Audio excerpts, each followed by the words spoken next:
Yeah, ain't nobody keeping up. All right, guys, we are back again. We are live, bringing in new faces to Gamers United. As we said before, we were bringing in new team members. So first and foremost, let's go ahead and let the newest person introduce himself and tell you more about him and his channel. And that would be you, Mr. Alex. Hey, what's up, everybody? I'm Ono. It's Alex. I'm a small YouTube channel. I mostly talk about video games and ADD and ADHD. So if you want to look at that, my channel's there. It's Ono. It's Alex with 2 X's. So you can take a look. That's it, man. That's it. That's all I'm saying. And returning for his second podcast with us, Mr. Charles is back in the house again. Mr. Charles. Hello everybody, I'm Charles. I live out on the West Coast. No YouTube whatsoever. Play a bunch of games, PC, Xbox, and PlayStation. Enjoy the show. And the returning lead members of the group, we have Mr. K Mega and Mr. Rain 84. Mr. K Mega 405, introduce yourself since you are next. What's happening, everybody? It's K Mega 405 live from the 405. We are very diverse today. I'm very happy for that. We just need a female in the place to make it right. But my boy Alex right there got the nice glass of brandy, and we're going to chill out and get it popping. Let's get it. I'm a classy guy. I'm almost done with it, actually, because y'all we were talking too much shit. But Mr. Rain 84, last but not least, also one of the leading members of Gamers United, with us again with episode 8. Mr. Rain. What up, YouTube? This is Rain84, back with another podcast with the brother and new brother. Let's get it popping. All right. And today's episode is going to be very simple, very respectful, and just something different out of our ordinary.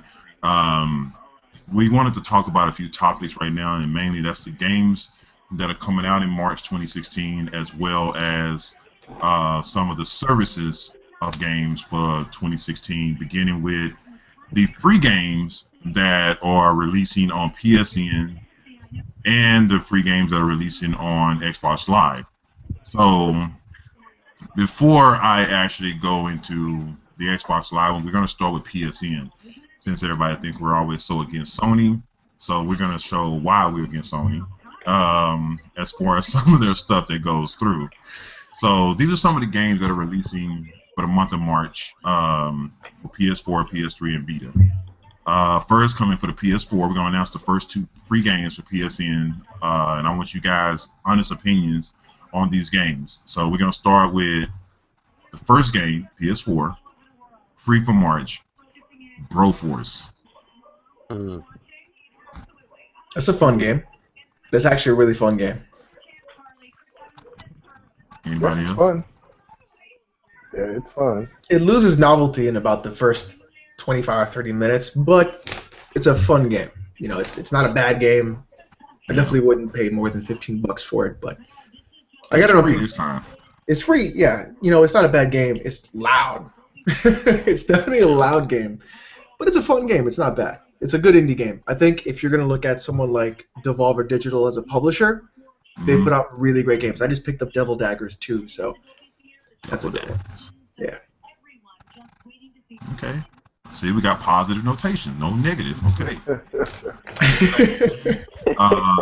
It is going to be Galaxy. Galaxy. Yeah, Galaxy. I think I've looked at it a little bit. Let me pull it up. It's It just looks a pretty cool. space- It has a space game. It has a Geometry Wars kind of feel to it. I've played it. It's okay. Reminds me of Arrow Wings. Yeah, or like in that R-type Yeah, of I used to genre. love R-Type. Can I? R-Type is fucking good. Yeah, Yeah, R-type is dope. R-Type is yeah. really good. It's a really Yeah. good game. I'm gonna see where your mind is on your history on that. Which one is the best one? Oh fuck! The only one I remember is like the first one. I used to play it in the arcades, but that's about it. My favorite one, Super R-Type, Super Nintendo. Mm. Okay. The soundtrack on that shit was phenomenal, and the Yep. graphics were great. Yeah. I mean, I love Super R-Type on SNES. That was like one of my favorite ones. So we got 2 indie games for PlayStation 4. That's it. You're getting Broforce, Galaxy, nothing else. No That's it. Fat Princess. No Fat Princess, man. That's a requested game, by the way, too. Everybody's That actually been Princess is a requesting good it. game. I Yeah, like it that is. Princess. I That- really enjoy Fat Princess. But see, what I don't like about this situation I like is they Fat only Princess getting. better than I like Happy Wars.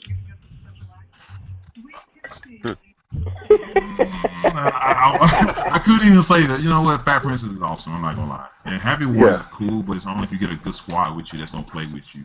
Other than right. that, it's like it's a typical MMO type game. But Fat Princess is actually pretty awesome. And Hmm. I think that should have been free more than anything. But I also feel like they should have as of now given them a first party game by now. There should have been a AAA title this month. I don't understand what their problem is with continuing to give out freaking indie games. And these 2 indie games, I'm pretty sure nobody gonna care about. I mean, Broforce is like some shit you can play on your phone. Yeah. And a lot of people don't play games like Galaxy. Nobody plays a lot of shooters like that. I do. Shit, I play the shit out of Geometry Wars, like you said, all the time, and I love Arrow Wings, so I mean, I'll play that. But I mean, typical people, I mean, where are the first party games? At this point, Bloodborne should have been first by now. You can't even buy it anymore. You can't buy the War 1886 no more. They already cleared them out like 4 months ago, so you know that could have been a free game. It's only 6 hours long, but shit, it's free. You know, they should have been and gave something away, but they don't give any games away, man. No real good AAAs. I And then mean, we're gonna go to it's got to be tough if you're going to give out like AAA games, right? When you can still make $60 from a digital buy, yeah, you know. So when you're looking at games like the Order 1886, when you're looking at stuff like Bloodborne, I mean that's a Namco Bandai joint, and even though Sony put money into it, that's still showing up. And they just put out DLC for that too, if I'm not wrong. Bloodborne. Yeah, they did. Yeah, That would have been more So recent. I wouldn't see that as a free game just yet. Order 1886, I don't know, man. Even if it was free, I wouldn't play it. It's just me, though. damn. I mean, Damn. you know what I'm saying? Because 4-hour QTE fest, I don't really know, man. I liked it. I beat it in 6 hours, but I wish it would have been better. I beat it under 6 hours, but I still wish it would have been longer. And that's the Um, reason why it should be free, in my opinion. yeah, It's it's not a long it's game. $10 if you can find it. I mean, Yeah, you look on eBay, people are selling it like, they're auctioning it off for like $2. So it's, let that game get free. Let it get some exposure because you might, you might, well, they don't have no DLC, they don't have they anything can't from it. DLC it. So They might yeah, get a good sequel out of it if enough people swell If enough behind it. people If know it's it. free, yeah. I mean, that I think makes they sense. shut it down. I think they Yeah, shut it's the $10. It's team $10 down. too. They cleared it out for $10. You can buy Yeah. anywhere for $9.99 now. It's that bad. That's Um, Well, it wasn't a good game, but yeah, it was a great game. It was just short. if you want to look at stuff, it's a good game. Yeah, because you only had like like out of the 5 or 6 hours it was, you got like 2 hours of gameplay, Yeah, and you which were is kind of basically looking sad. at notes the whole time and turning them over and stuff like that. So, Turn based. Now for PlayStation 3, the first game they're giving away this week again is another freaking shooter, Super Stardust HD. Which for the life of me, I don't know how in the hell you can HD a game that already has 32-bit graphics. Like well, they probably for like. I really don't see how you can just HD some clouds and some fucking pixels. I mean, that's the same damn game. You know what I'm saying? Well, they probably cleaned it up a little bit. They probably just like cleaned it up because when you get like an older game on a big HD TV, Yeah. they look like shit. Well, Sony's example of an HD is fucking just give it a 60 frames per second with the same graphics. That's basically HD to them. They don't touch shit else. It'd be the same game with 60 frames. But I mean, the game is worth $10, but they gave it away free for this month. Yeah. Next game they got is The Last Guy. The Last Guy or The Last Guardian? You say The Last Guardian.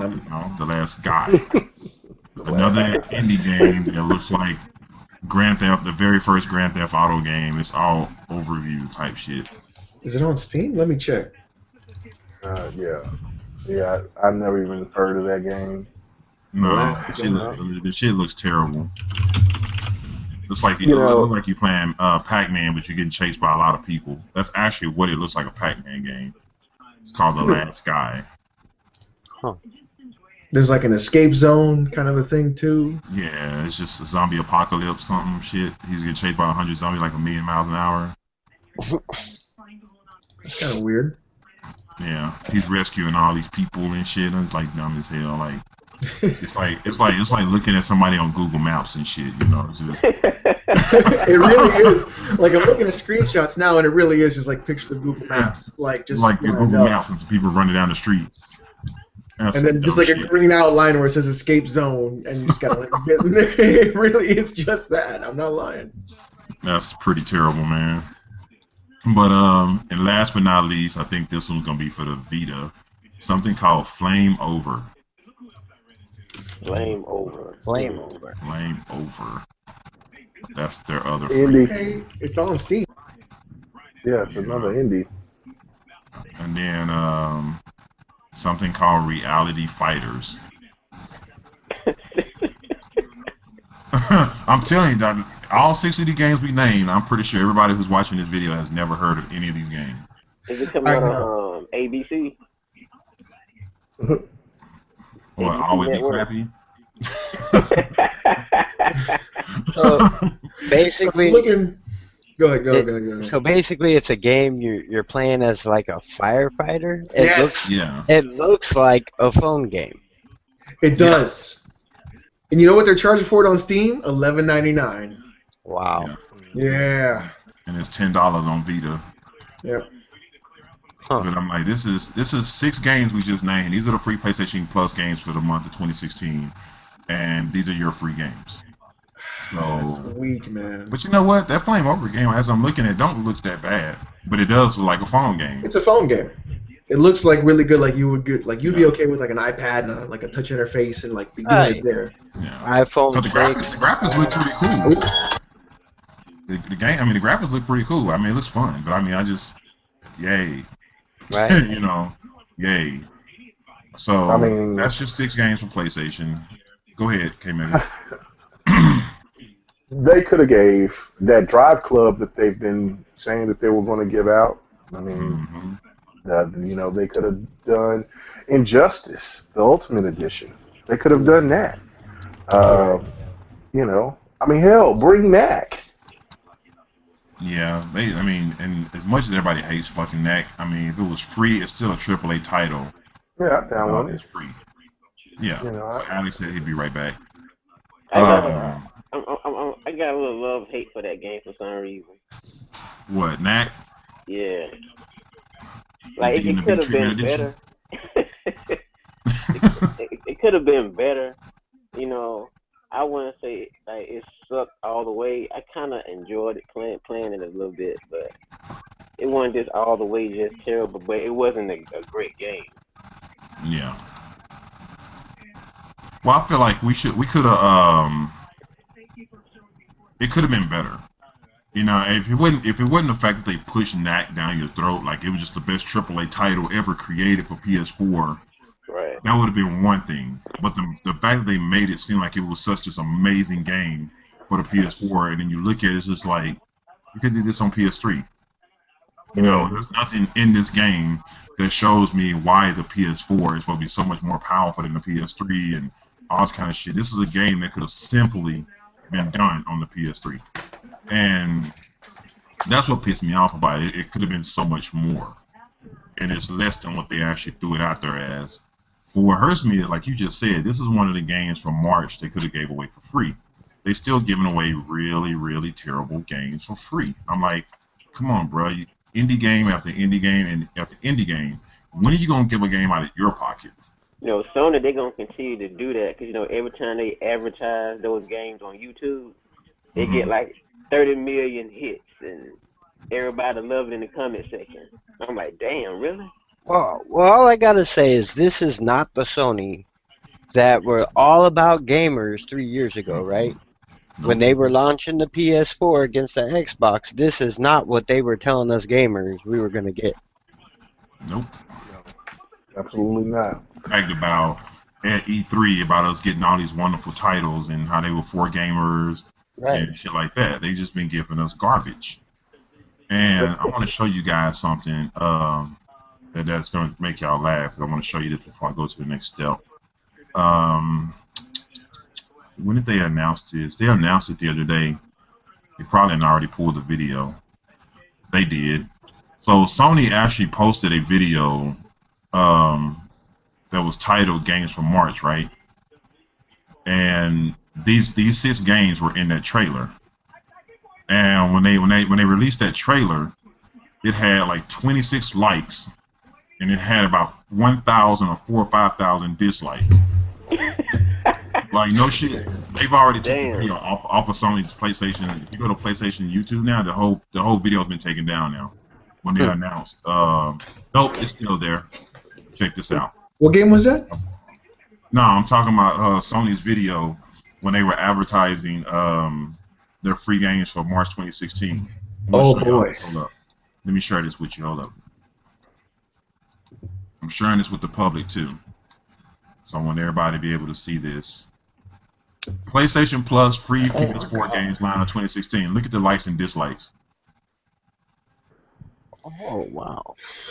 Well, you know, like a lot of that has to be people wanting AAA titles on the platform. Yeah.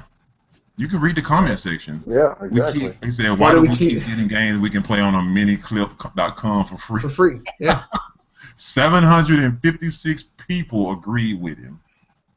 And then one guy went to sarcasm. These games are really pushing the PS4's power to the limit. Oh, wow. They're taking shots at him all day. This guy said, I'm quitting PS Plus. 741 people agreed. This guy just straight up said, what the fuck is this? He got 258 agreements. Oh, man. And they said PS Indie Plus is what the service should be renamed. Right.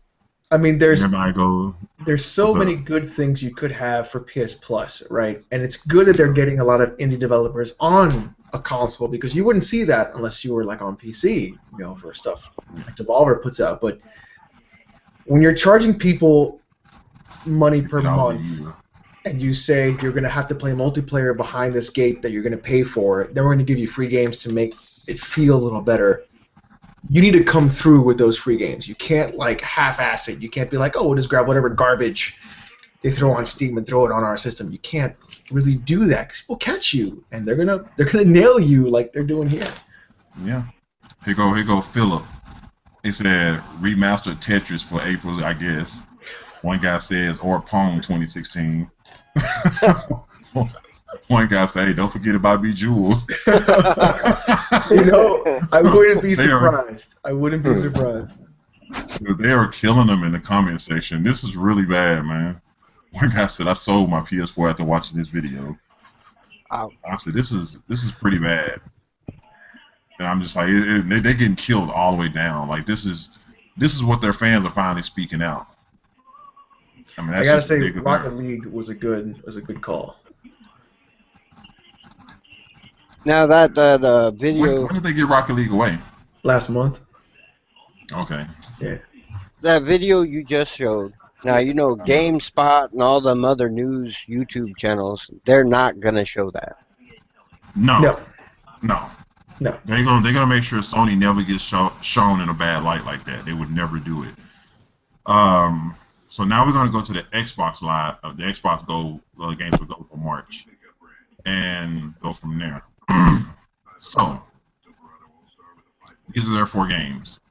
Starting March 1st, they're gonna give away Crimes and Punishment, the Sherlock Holmes stories on Xbox One, and Supreme Commander 2 on Xbox 360.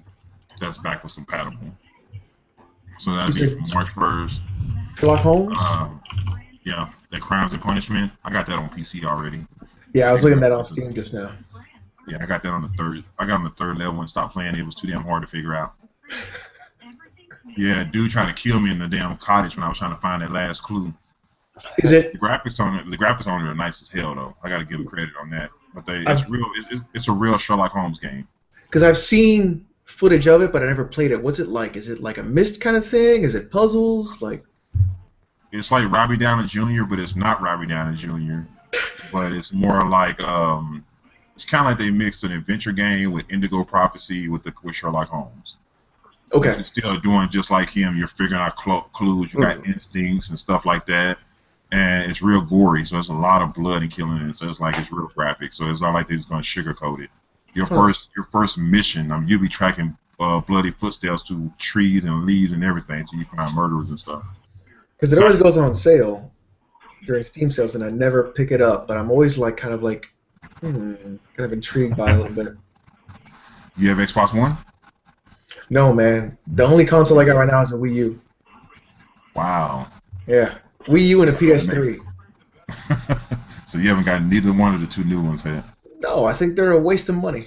My PC is more than enough I to know. play everything else. So Me and K make a feel you on that. yeah. PC wins every time.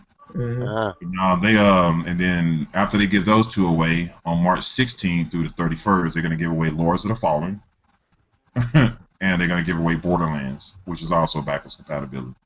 Borderlands So 1, okay. they just gave away 3 AAA titles and 1 AA title. Well, for the Lords month of the. March. Go ahead. No, go ahead. Lords of the Fallen is a AAA.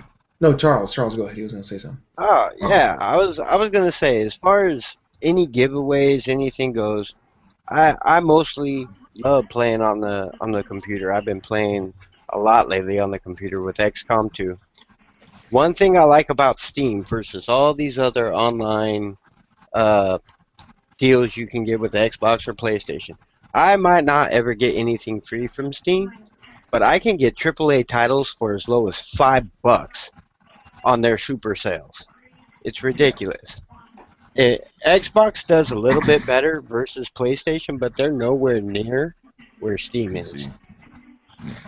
I think they're seeing what Steam can do, and they're able to say, okay, look, you're gonna pay for multiplayer, but like I said, you're gonna get a couple of stuff extra added. Lords of the Fallen, I think, is a great deal because I will never play that game on PC. It uses the Nouveau DRM, and I'm like crazy about that kind of stuff. So I would never play Lords of the Fallen on a PC, but I would play it on a console. So I think Lords of the Fallen on its own is just a great buy. I think it's like $35 on Steam right now, but that's awesome. And Supreme Commander 2 was pretty good. Borderlands 1 wasn't too bad. I liked 2 better, even though it was very meme-ish, but still. It was. It was different. But I like it. I mean, Yeah. I got Lords of the Fallen on Steam. Lord of the Go ahead. Fallen is one of those games that I was looking at that was wanting to buy, but then I never did. Yeah. It's actually pretty good. Do you like? Yeah, I like All it. right. Do you like Dark Souls? Because let me tell you about the beautiful world that is Dark Souls. If you haven't played Dark Souls, because I love Dark Souls. What Lord of the Fallen is? It's a Dark Souls, but it's more easier. They're not too Yes. hard on you like the Dark Souls games. Yeah. And as your character is so big as he is, he moves fast. I mean, I don't And he give a fuck does how do much it. armor he has on him, he moves. And some of your enemies on Lords of the Fallen are so damn big, you have to literally move to the back of the screen just to see how the whole enemy is on the screen. And you have to watch how you have to evade him. Because some of those enemies are so large, you would think, hey, they so big, they armor down, they're not going to move that fast. Shit, Yeah. they wipe the floor with you in like a millisecond. Mm-hmm. And that's what I like about Lords of the Fallen. I bought it when it first came out. I think I bought it off of CD Keys for like $30 when it first came out, and I was just like, cool. So that was like my first actual CD Keys purchase, and it How'd was that worth turn it. out? That came out okay? Oh, I done bought like 1,000 games from CD Keys. Mega, how many you done bought? I think I done got everybody in here on CD Keys already. They're legit. They're a legit website. I'm proud of them because you never pay full price for nothing.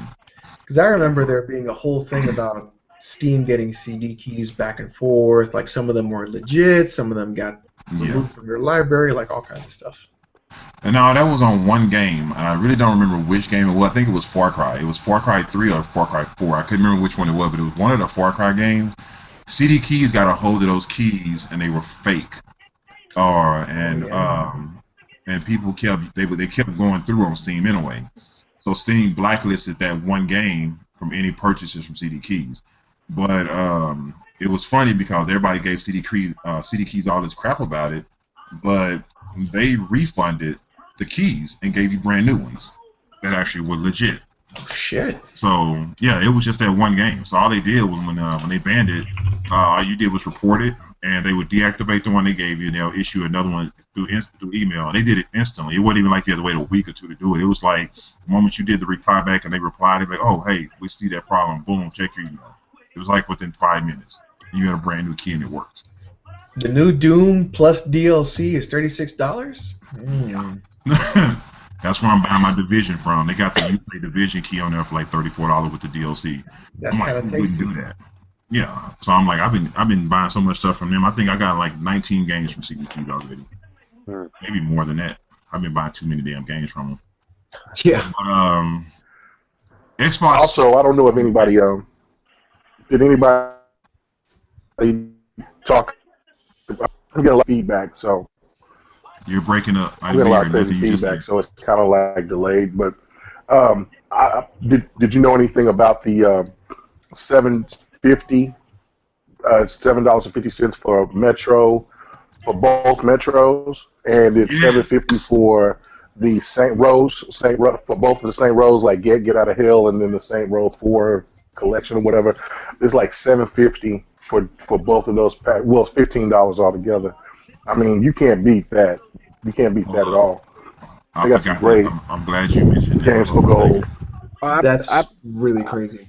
Well, I picked up Saints Row re-elected and the Gates of Hell. I picked that up this last weekend for what did I get it for? $17. Yeah. Wow. So I yeah, I it's didn't even mention 750 that. now. Right. Yeah, it's 750 now for both of them. And Nice. both of the Metros are 750. Because I've been wanting to get Metro, but I wanted to get to a certain price point, and I was like, I can't refuse now. I got to get it. I mean, he ain't gonna get any Here you cheaper. go. Here you go, So K Maker, you while you talking. So here's the prices right here. So, like he said, you're getting all of them here. You got Saints Row Reelected with Got Out of Hell for $7.50. Hmm. You got the Metro Redux, the new versions of Metro, the both bundles, both games, 2033 and Last Light for $7.50. Nice.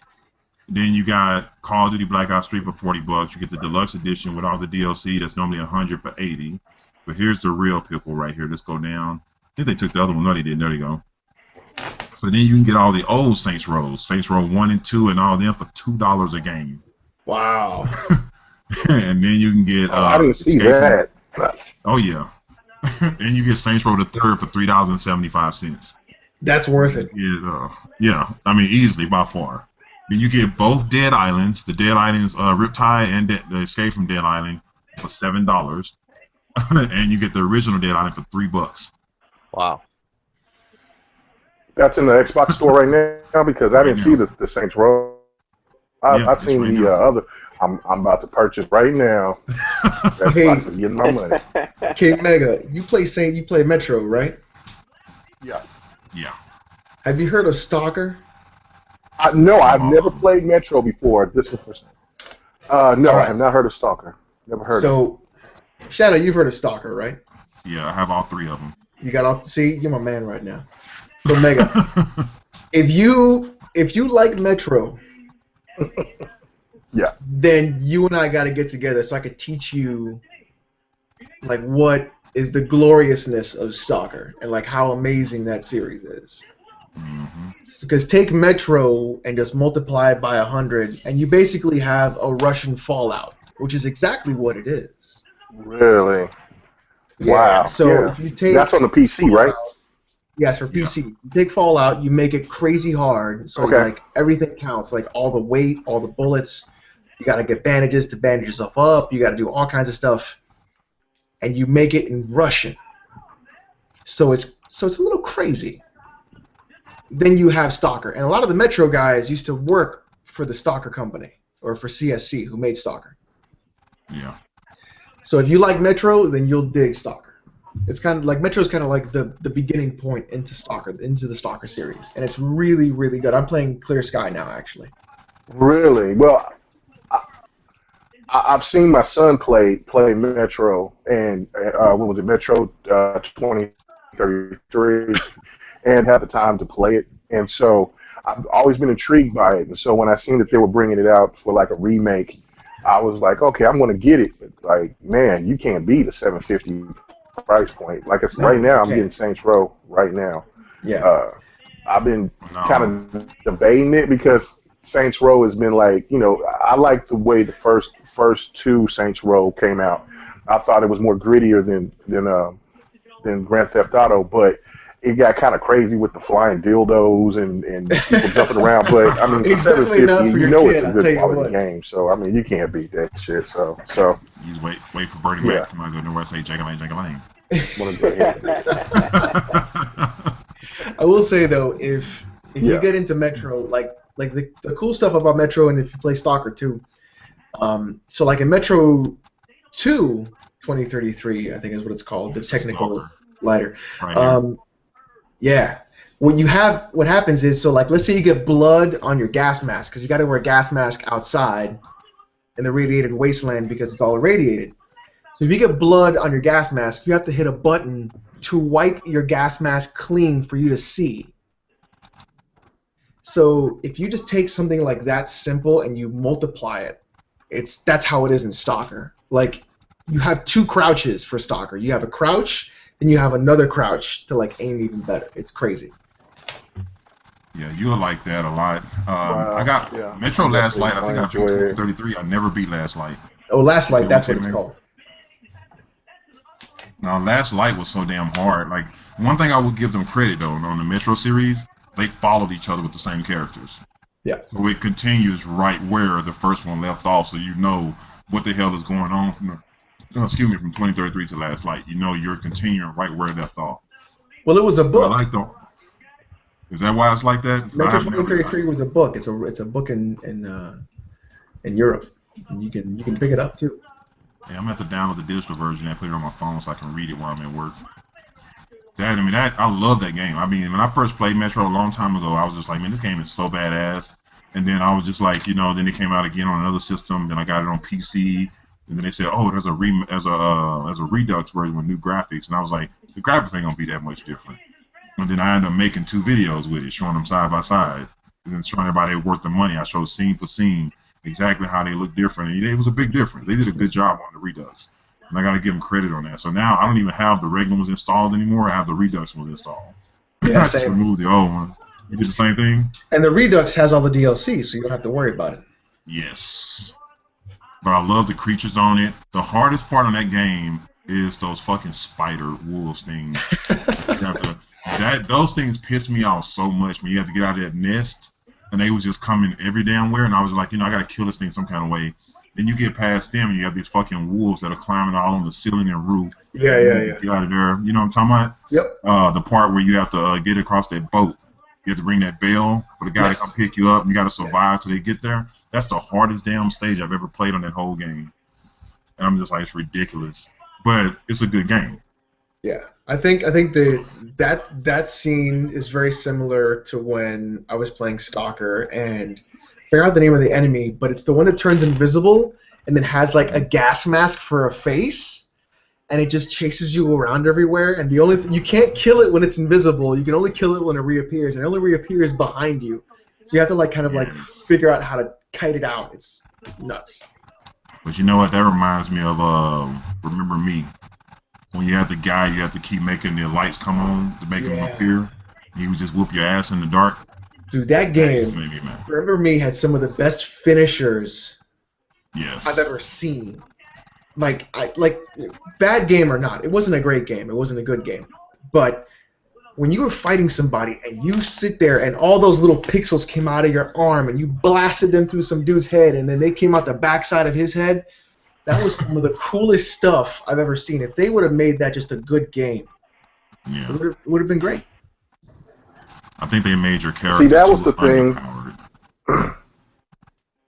What happened? That was the one thing about Remember Me that I really wanted to get. I wanted to get into the game. I only played it for really brief, and I that's when I was actually believing and trusting reviews. So I left the game alone. But I would hope that would be one of those games that would have a a chance to get backwards backwards capability or some kind of maybe kind of reading. That game just wasn't brought out.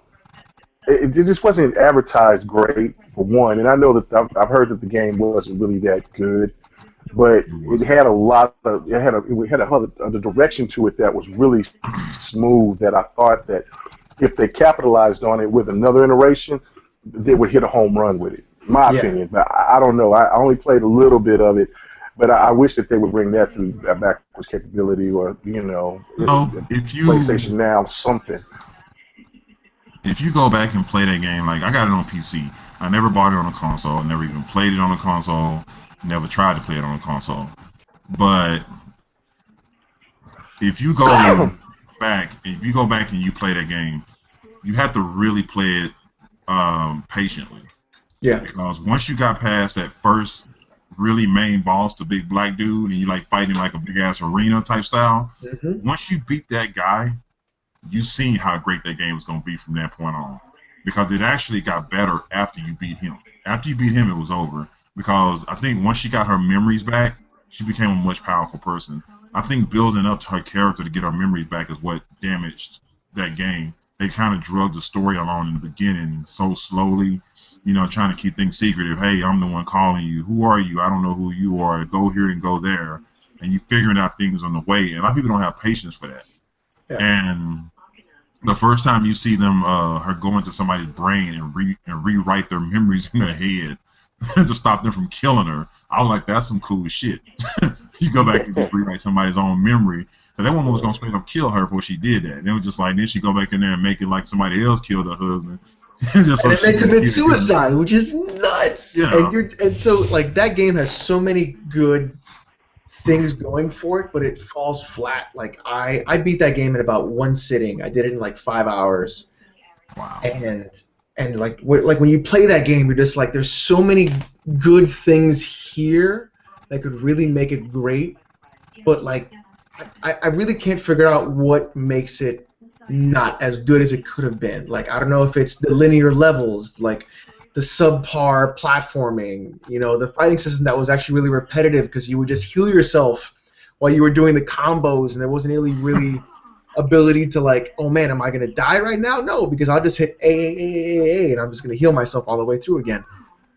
So like repetitive combat, uninteresting platforming, the storyline kind of like being dragged a little bit too long. The memory stuff was great, but there was just so many things that could have really made it a great game. And take away the fact that people were giving it shit for being like, oh, a female lead who's not white. Like, I don't give a shit like what the lead is. Like, it doesn't fucking matter to me. If the game's not good, the game's not good. Yeah. And that's what the problem was. There were so many things wrong with the game that you're like, it doesn't matter what is going on. It's just the game itself. And I actually liked the characters. They had some great characters in the game. She's French. It was great. Yeah. The graphics was, she was sexy as fuck. Dude. Good job on that.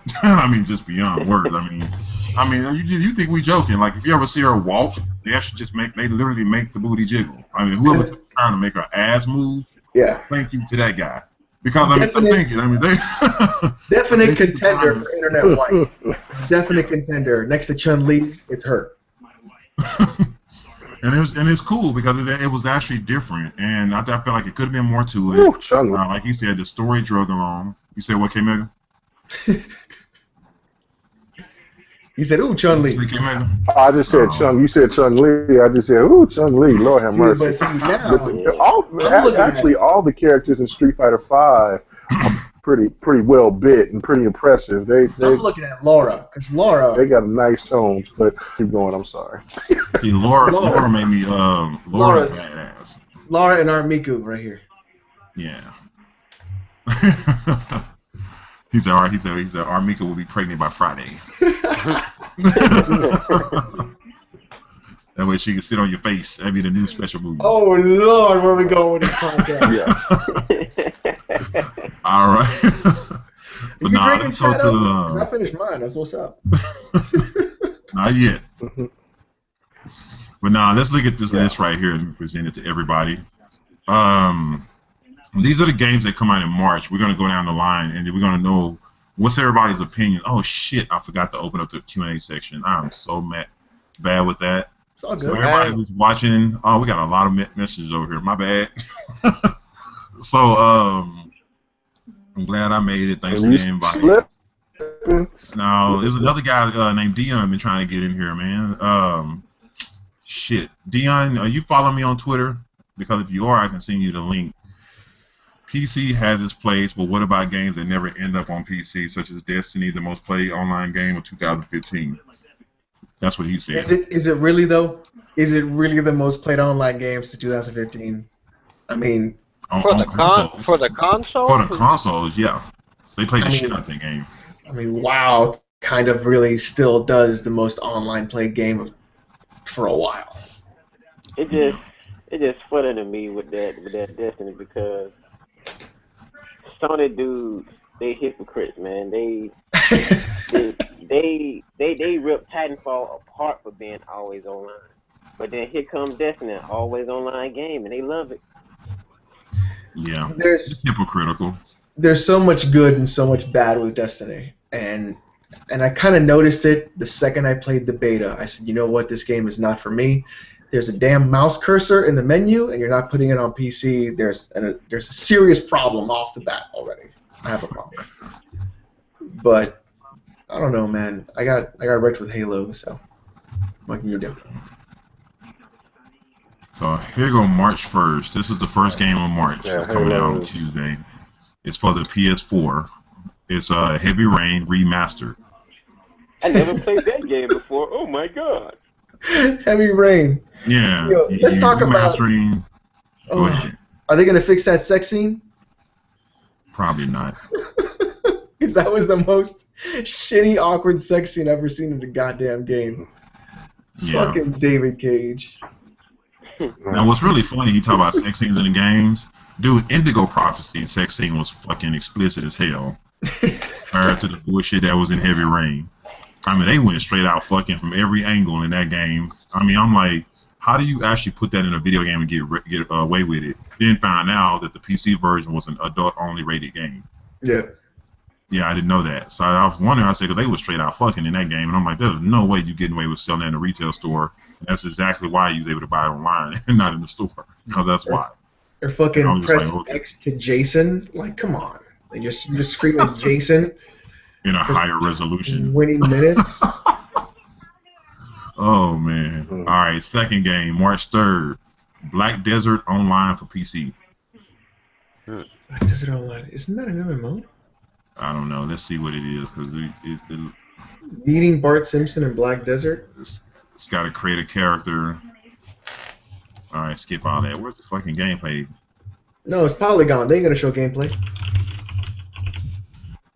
Show some gameplay, man. I know the creative play is like 15 minutes long, for fuck's sake. So it don't look that great for a PC game. Alright, so Black Desert is an MMORPG. Let's take a look at the gameplay real quick. I'm showing it right now. Oh, you are? It Okay, cool. doesn't- It's click and moves too. I really hate those type of games. Ah, Yeah, that shit looks terrible. Yeah. Yeah, it's got the more D and the B graphics. We'll leave that alone. All right, March 4th. The Legend of Zelda Twilight Princess HD. I'm getting Message that. to Nintendo. How many fucking times can you release the same game? It's Hey, on man. GameCube. It's Hey, on. man, let 'em- releasing that game. Let them do it. I'm like, damn, how many times can you release the same damn game?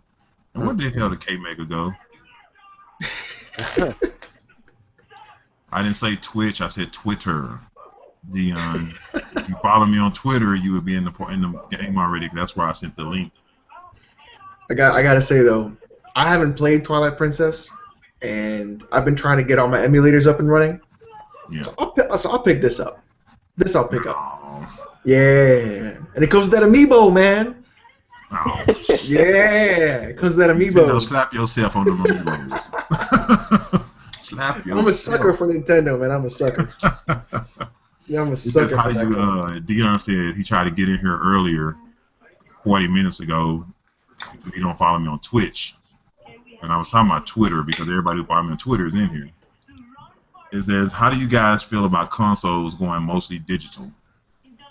Shit, I wouldn't care. Either way, I just go buy an external hard drive. I Right. don't like it. Yeah. Well, I, To be honest with you, no, the only people no. that's going to be affected by it is PlayStation guys. Well, no. Here's my thing. Like I said, with Steam, I already do it. Steam, Yeah. I don't have to pay extra, right, on top of what I already pay for my online service. With Xbox and PlayStation, you do. They need to offer more if they're going to be online only. Yeah, Plain and and simple. just Right. just to piggyback off what Charles said, the thing with Steam is it's still a DRM, yeah, but I get all the EXEs with Steam. Yeah. Right. I have like they fixed offline mode that works. Yeah. You know, Yes. I don't really trust these Microsoft, Sony, and all these publishers saying, "Oh yeah, get the digital version," and then what if Xbox Live goes down? What if they You can't can't make the play. check? You They can't still play. they still work. No, they still work. They You do. got the offline mode. Yeah, yeah, they got the offline mode, and I remember the power went out around here. We had like a tornado or whatever, because we in Tornado Alley, and the power went out for a couple of days.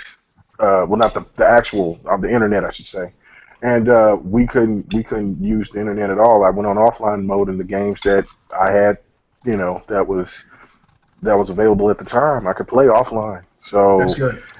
That's yeah, good. so yeah, so that right there, it comes to tell you more about what's going on the Sony side, where you pay for that service, and then it's not really yours, Hmm. because once that service gets shut down, those games go away. Yeah. Xbox does it different. So I'm just now messing with Steam, so I don't, I haven't had the pleasure of messing with any games on Steam on offline mode yet. So, but that's good to Well, know one that Well, it's bad thing working. about Steam, if you buy something, you have to at least play it once before you can go to offline mode with it. Yeah. right. Because you got to get the updates and Yeah, everything. Yeah. Yeah. Okay, yeah, I got yeah. you. Because if you All right. don't, you'll never be able to boot that game up in offline.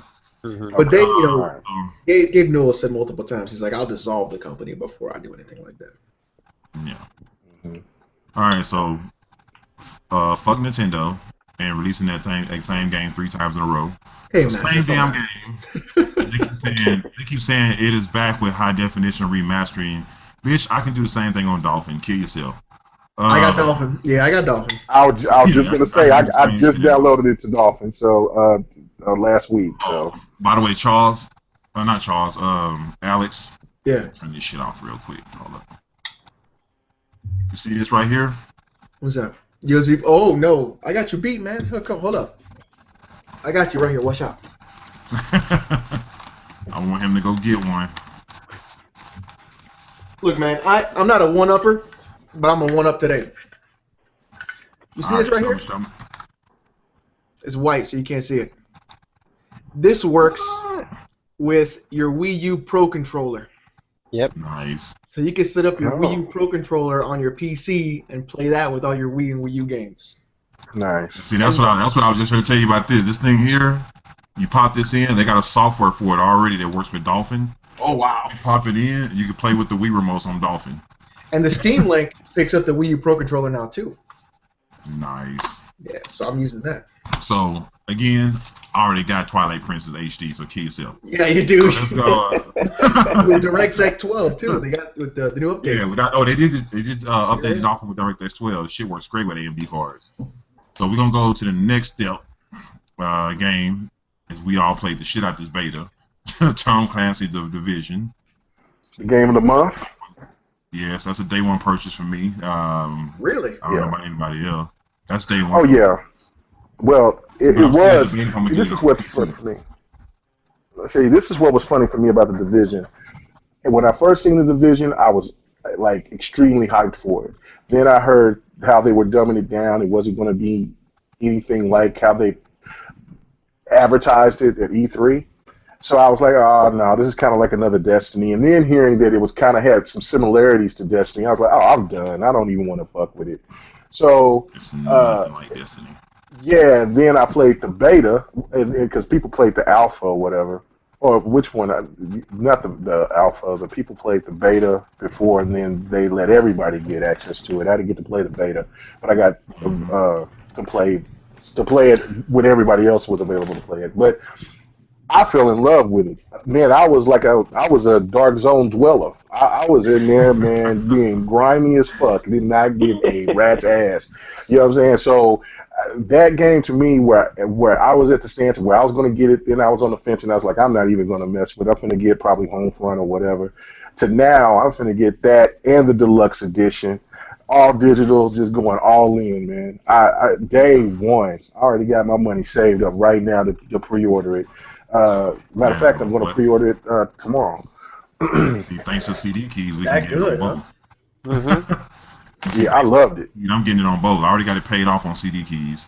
And I'm gonna buy the Xbox One version. I don't know if I'm gonna get it digitally yet or get a physical one, but I'm definitely my CD keys version is paid. It was $38 and some change, which fully. I was like, I'm gonna have to get that all the too. DLC. Yeah, I'm gonna have to get that. Yeah, I'm gonna get It's that. a Uplay. It's a I'm kind Uplay. of in between about it, man. Like putting the Tom Clancy name on something like that, and like playing Rainbow Six, playing Splinter Cell, playing all those old games, and just seeing numbers pop out instead of a straight headshot to the dome and you drop it. Like I don't know. Like to me, I'm just kind of like, I guess I'm an old purist, Yeah. but I never really. But it's just like Borderlands. It's no different than Borderlands. Borderlands got the point score thing. But you have weapons on the Division. You hit a motherfucker in the face one time, he going down. Like, I got a rifle right now that I saved on my save thing when I get the final game. Oh, if a dude standing over by a pole, I don't have to shoot him in the face. I can aim right on his head. Pop, he's down. Because a buddy of mine's really he's really into it because he was really into what was that one MMO that came out on consoles too? Smite? No, Or not Smite. Neverwinter. Not Neverwinter. It had a TV show on Sci-Fi Channel at the same time. Oh, God. Oh, You know exactly what was what I'm that game? Yeah, I know exactly what you're talking about. I bought it for my son. Damn it, what is that game's name? We talked about it the last podcast. I know. We did. Defiance. Yes. Defiance. Yeah, that's it. He's really big into Defiance, and he loved that kind of shit. And apparently, some of the same people that worked on Defiance are working in this game now too. From what he said, I don't know if he's right or not. Internet, correct me if I'm wrong. Please correct me. I know Defiance, the TV show was good until the last season. They ruined it the last season. So it was very similar. Yeah, it was very similar to Defiance from what I saw, and I don't know. Man. I'm just kind of like I'll accept it with Borderlands when you put the Tom Clancy name on it. Yeah.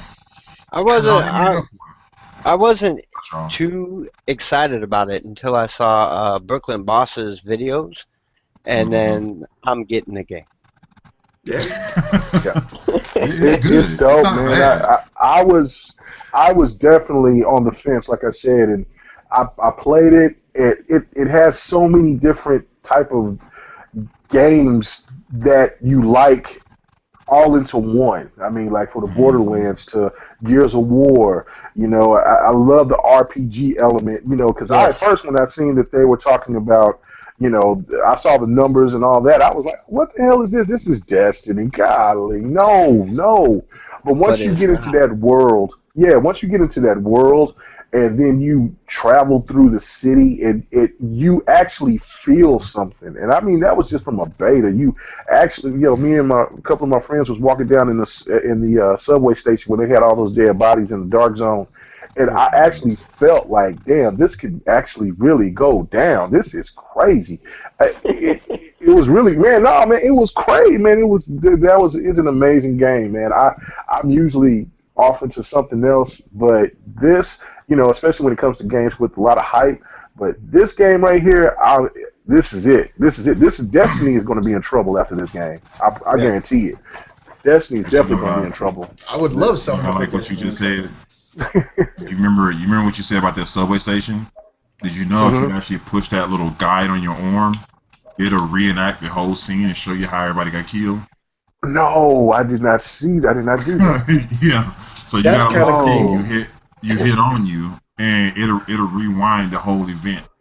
It'll show you where everybody was standing when the events happened, when the trains came by. It'll show you everything, and it'll like replay it. Nice.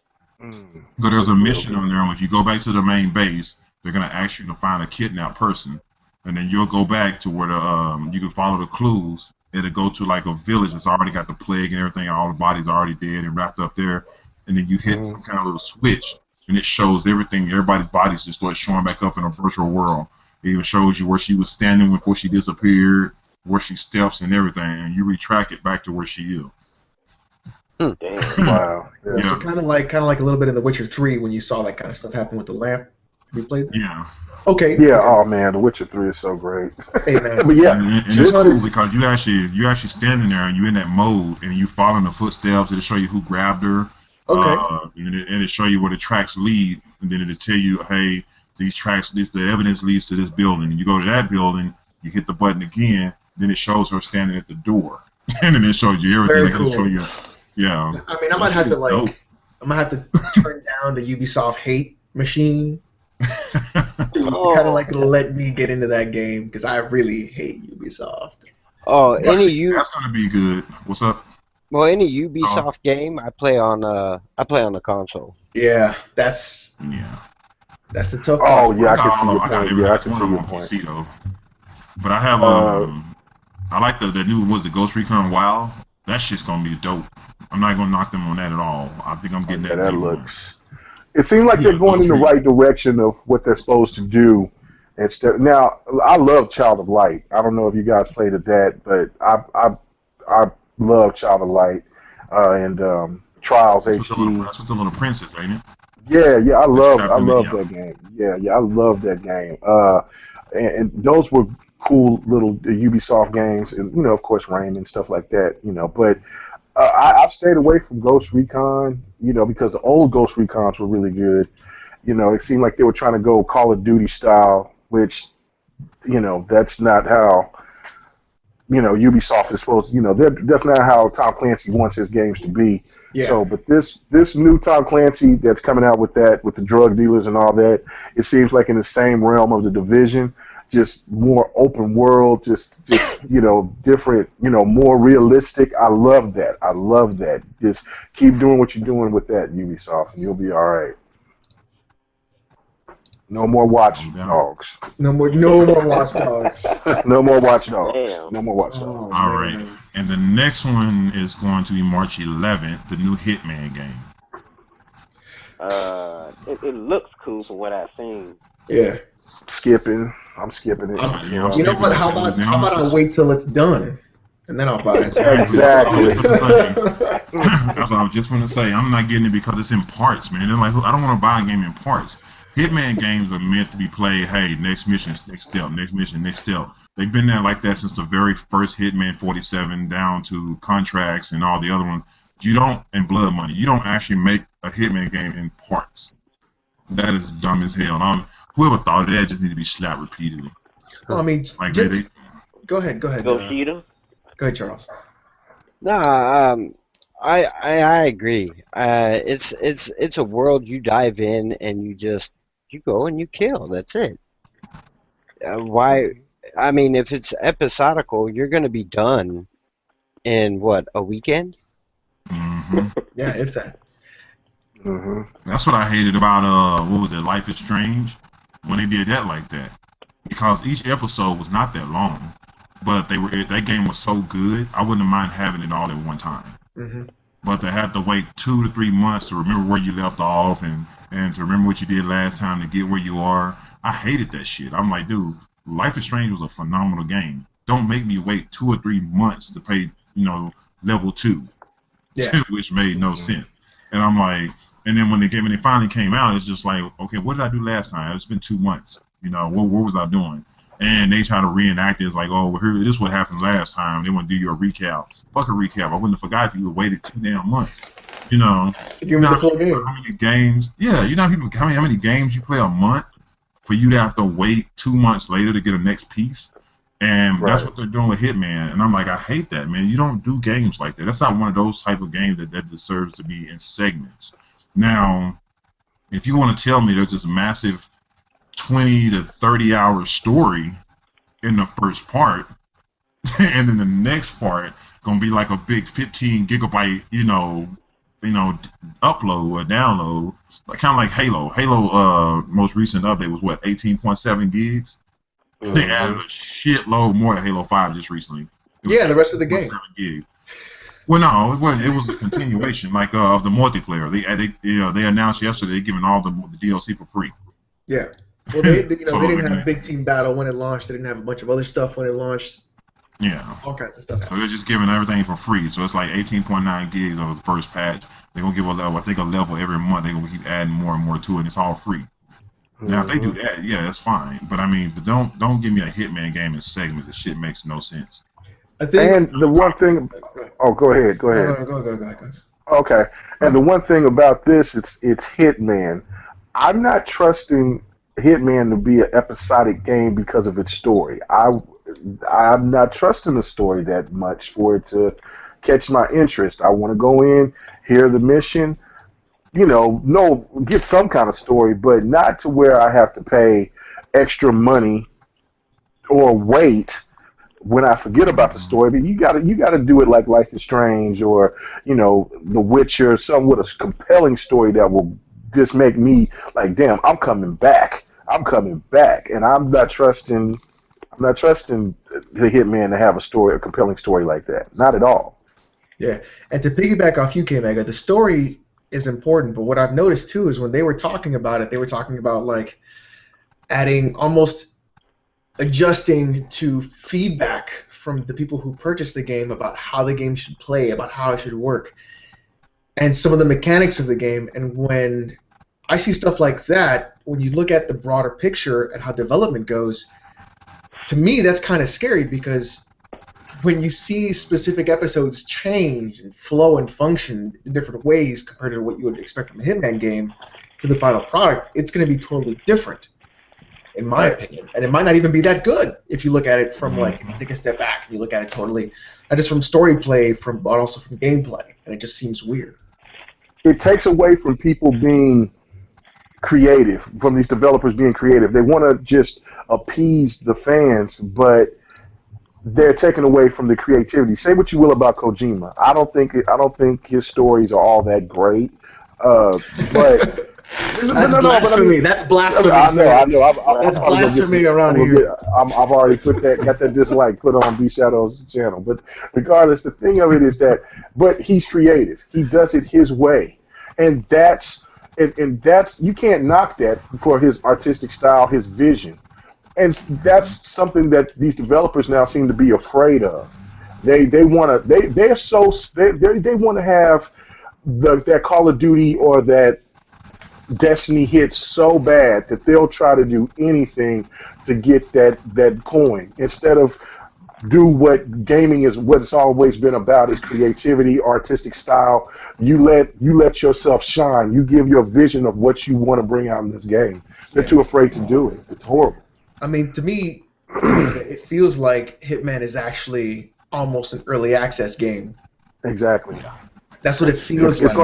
Still in beta stages. It's going to start messing up development. Yeah.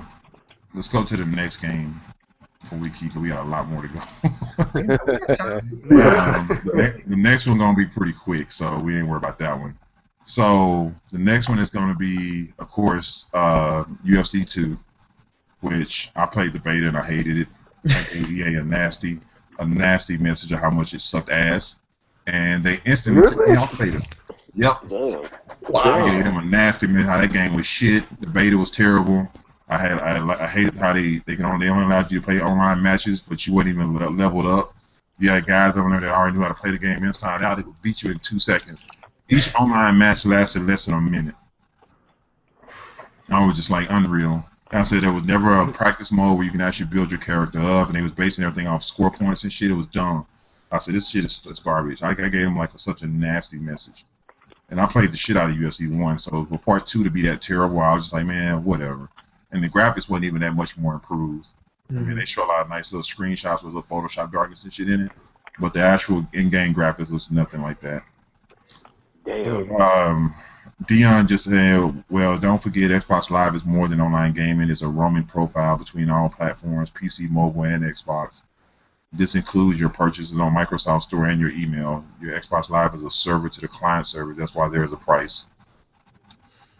Yeah, but I get it for free. I'm on PC. They do link everything together. But all right, next game, Pokemon Tournament. But it's called Pokken Tournament. It's not even called Pokemon. It's Pokken Tournament. Speaking of kicking faces, watch Shadow Me Too kick Luciaro's in the face. Yay. It's a Pokemon game, everybody. Yay. Hey, man, you know what I want? I want Pokemon Snap for the Wii U. Where's my Pokemon Snap for the Wii U? That is like the easiest. That is the easiest money bank you could possibly make. It's got the damn controller. It knows where you are. Take the picture. Give me Pokemon Snap. That is true. What I don't understand is why they don't put those 3DS Pokemons onto the Wii U. Like console. Yeah. Yeah. Why they don't put that on the console? Why? I mean, you know, I bought my youngest son that Pokemon. What was it? Wow, man, they got so many of those little diamond pearls, whatever. I bought them when it was like $30 in the game. And the game is like, I think, like 3-4 years old anyway. And put it on a console. Why you would sell units? You would move units if you would put it on. To be honest, if they included Pokemon into that other game, the one with the little platform, you put the little character on the little platform, the character shows up in the game world. Oh yeah. My son plays that game. Can't remember the name of it, but that would definitely sell consoles. I think they've always thought of Pokemon as like a specifically handheld kind of a thing. I mean, even from the first one, right? Right. So, I mean, I would love something like Monster Hunter 3, where I can play Monster Hunter 3 on the Wii U and Monster Hunter 3 on my DS. That'd be great. But I think they're so focused with the 3DS and having it be specifically for a lot of titles that.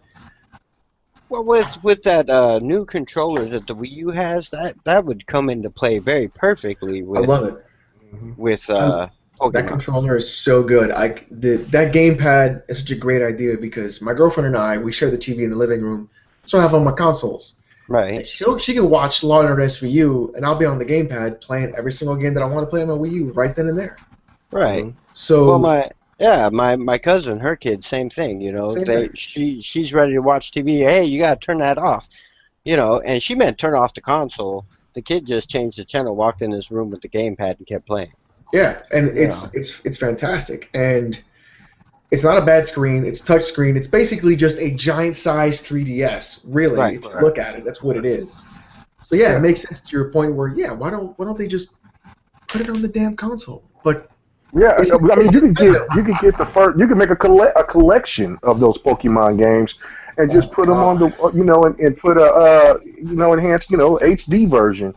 That I would buy a Wii U. I would get that. I would get a Wii U. That's genius. You know what I'm saying?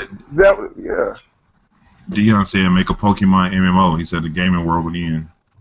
It would. I mean, it would. I mean, that's Nintendo is hurting themselves. They got the IPs, they got the know-how, but they are so hell bent on making the handheld market when they already got the handheld market locked down. There's nobody touching them. So why don't you go back to doing things with the consoles? I'm not understanding that. You put a HD collection of the Pokemon or HD collection of the Zeldas or any of their great IPs. One of the reasons they would sell like hotcakes. One of the reasons in my household we always owned a Game Boy throughout the generations of Game Boy was because of Pokemon. Right. Yeah. Oh. Yeah. Wow. They had Pokemon Blue, Silver, Platinum. They had all the good Pokemon back then. Yeah, Diamond Sapphire. That was the name of it. That's Diamond Sapphire, something like that. Right. But they can make a killing off of that. They would move units, and I've always wanted to play the Pokemon games, but it's I'm a console guy. I'm a guy that likes to have a controller in my hand, watching a big screen television. I don't like holding handheld stuff. I mean, I bought the PSP, and it really got any burn. I just, Well, you know, when it they just didn't. very first announced the Pokemon tournament way back, I thought it was bringing Pokemon to the console. And Hmm. when you saw the game and you're like, that is not what I had in mind for Pokemon. I mean, like Nintendo has always just done what Nintendo wants to do. Right. Right. Yep. I Right. mean, when you look at the console wars, right, you look at stuff like, you don't factor in Nintendo. Nintendo is just fucking Nintendo. They're going to be Nintendo. Nintendo's the Apple of consoles. I would definitely agree, but Nintendo's going to do whatever the hell they want to do. And like, I don't even really consider Nintendo part of this console fight or whatever the hell you want to call it, but when you look at how Nintendo just does their online, just does the way they make their games, just all this stuff, it's always kind of weird. Like, just Mario Maker alone, the way you have to like share levels in Mario Maker is by a code, and you have to follow that person when you beat that. It's so fucking weird that you're just like, what are you doing? What are you doing? Well, not this Uh, not this generation of gaming, because everybody's all about PS4, right? But last generation, people would tell you whichever one you got, whether it be the PS3 or the Xbox 360, no matter what, you had to have a Wii. You had to have the Wii because there were games you cannot play unless you emulate them. So if you're specifically console, because you can't afford a computer, you pick one of the main two, and then Yep. you always have a Nintendo. Yeah. I mean, Xenoblade Chronicles was the perfect example for the Wii. Yes, to have sir. that console. Right. That was the perfect, And like, see, when you Nintendo- got this. Just to answer your question, Alex. Basically, Nintendo created Mario Maker because they didn't want to make another Mario game. They told you to do it. Yeah.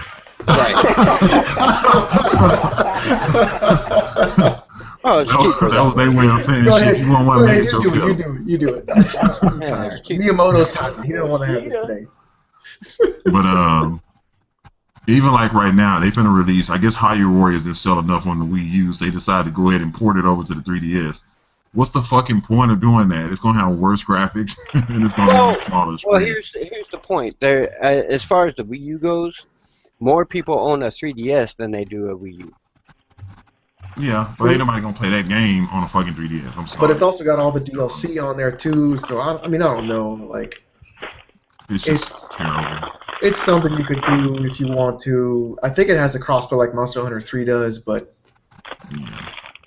I don't really know. Here's the last game here. MLB The Show 16. Does anybody care? I don't like baseball, even though I'm Hispanic. So. No. Okay. Yeah. So, yeah. So nobody cares about the show. I haven't liked the show since 14 and 15. I think 15. I don't think I even played it once. Yes, I did twice. I made 2 YouTube videos of it from a rental and took it back. But I really miss 2K baseball. I don't really give a shit about the show anymore. How about NFL 2K? 2K baseball was awesome. Yeah, 2K baseball was great. But The I don't know. the show. The ESPN. No, go ahead. Go ahead. No, I was just going to say the show is the only ticket in town. I mean, it's Yeah. it is it's Madden of this sport. So why the show is not going to add too many enhancements. It's just going to just give you what it wants to, and that's it. And like you said, 2K baseball was really good, and I have no idea why the hell Xbox is bullshitting and not trying to get a baseball market. I mean, that's right. That is they will get a they would make some money off of it. Phil Spencer, he did a hint on that like last year at E3 about a baseball game. He didn't come out and say they was working on one, but he said that's something that they actually looking into. But he said he couldn't speak on it. Yeah, I mean, how can Well, you you look not at it have like this. one of the big sports? The show is not a bad game. I mean, I done bought every show. I even made videos where I showed you my whole show collection. I have every last game ever made.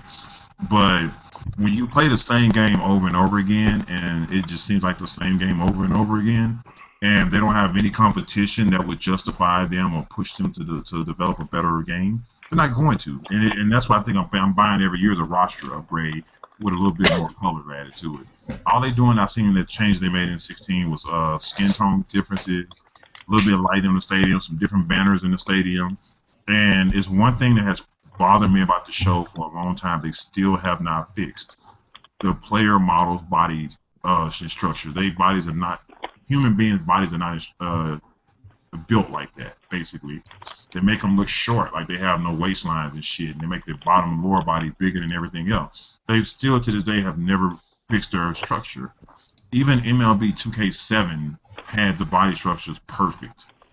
Now, I will give the show credit on this. They did a live stream the other day on Twitch, and the animations they got in it as far as the way the players move, the way they swing the bat, the way they run to the bases and shit like that, the show got that packed down. They got that perfect. Like, when they swing and shit, it's like, it don't even like it's a video game. It looks like it's a real live broadcast. So I got to give them credit on that. The way it moves, it's nice. You know. Yeah, presentation for the show is top notch. That's nice. Except for the commentary, it's garbage. But the swipes and everything else, the way like you said, they presented, they cut the camera angles and shit like that. That shit is flawless. They got that packed down. But I just don't understand how they can't get simple body anatomy right. I'll show y'all what I mean too. They just literally cannot get this right. And I'm like, why is it killing you to make these player models look like real players? Like, let me see. I'm trying to see if there's a way I can show it to you. Does it look like PS2 stuff where you got like the weird arms and shit like that? Well, no, it's just their waistlines are so terrible. Like, I don't understand why their waistlines are like that. Like, you about to see what I'm talking about. This shit pisses me off that their waistlines look like this. I'm like, seriously. Alright, so let me see if I can get to some actual game graphics. Here we go. Skip the video of some. So, look at the dude's waistline. Like he go from belly down. Look.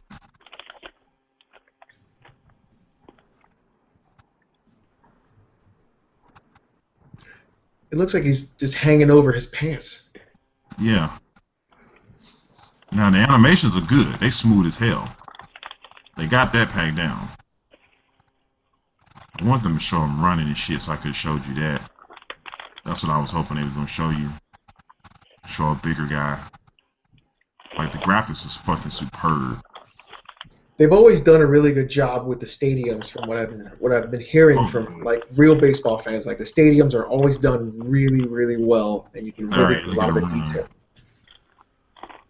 No, he's like, see the guy's waistlines? Yeah, it looks kind of weird. Yeah, and it's just something about the hip and the waist part is messed up. It's just something wrong. Like, their legs are too long. It's like it looks like their legs come out their stomach. Like, you ever play Siphon Filter? Mm-mm. I mean, yeah. Yes. Yeah, when he ran sideways. Remember how he used to run? It kind of looks like that a little bit to me. But I mean, but visually, look at that. Visually, it's a beast. But look how big his head is compared to his body. Yeah, it looks like they took just two separate parts and they just put them together. Yeah. Kind of like, yeah. Wait for that dude to start singing that song, Bobble, Bobble, Bobblehead. I mean, it just don't make no sense. You don't know they're going to go to bat, they're going to do this shit right here. But then,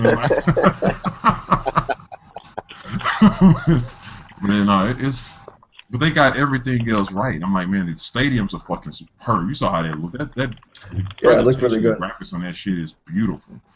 But I mean, they're gonna have to give me more than graphics. I tell everybody that nowadays, man, it has to be more than graphics. The gameplay has to be solid. And it's just like me and my NBA Live commission guy. We always talk about live graphics, how they've been improving the graphics, but the game still doesn't move like motion of human beings. And I feel like that's where they get everything. Yeah, but see. And they patched it a couple of times. They made it move better, but then they messed up the defense on it. There's like zero defense in Live 16 now, and it wasn't like that before. And they had solid defense on after that second patch. That third patch just messed it all up. And I said, I don't know how you can't patch games and get it right the third or fourth time. But I think MLB The Show has not got those body structures right in years. It's like they're not even trying. Look who come in here late as hell. Andre Turner coming here at the last minute. No, we finna leave in 30 minutes, and you just not jumping in. I figured better late than never. I actually was gonna listen to it instead, and I was just like, oh, I can't find it. So I sent it in a private link on Twitter. You know, it's been on there for a while.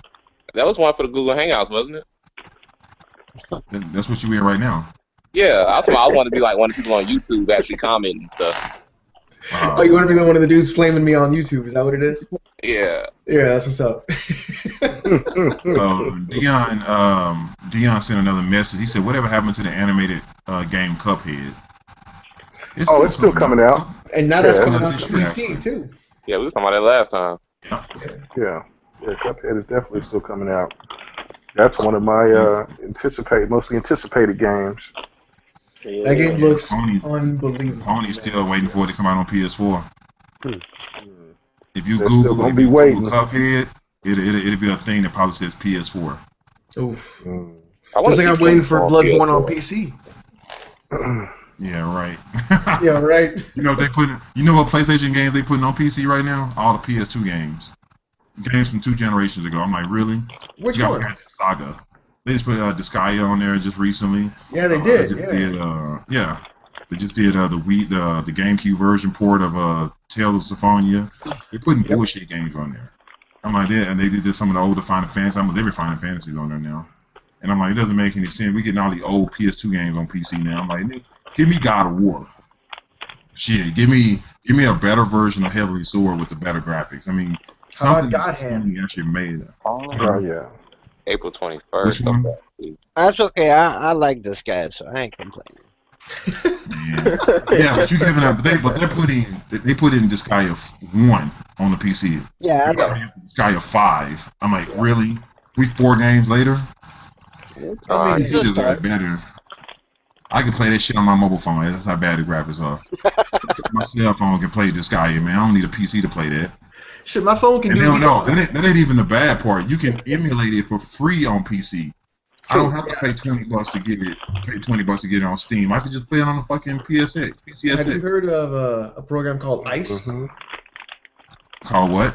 Ice for Steam. No. Mm-mm. So what I do is I put my Steam link out in the living room, and I use my Steam controller now for like all my gaming. It's a program that it takes all of your emulated games, NES, SNES, the whole gambit, and it makes shortcuts for you in Steam, and then even adds like the icons and the pictures of all the games. When you're playing in big picture mode, you can play it on your couch, and it launches it through the emulator through Steam with your controller working perfectly. Nice. Wow. It's that's so real good. nice. It's worth it. It's free. It's worth it. It's awesome. It took like 45 minutes to set up, but when you set it up, it's great. Well, shit, if I could set up that Dreamcast, that damn Dreamcast emulator, I'm gonna feel like I accomplished something, because I'm having a hell of a time trying to get that thing up and running. Yeah, you wasn't accomplished with that.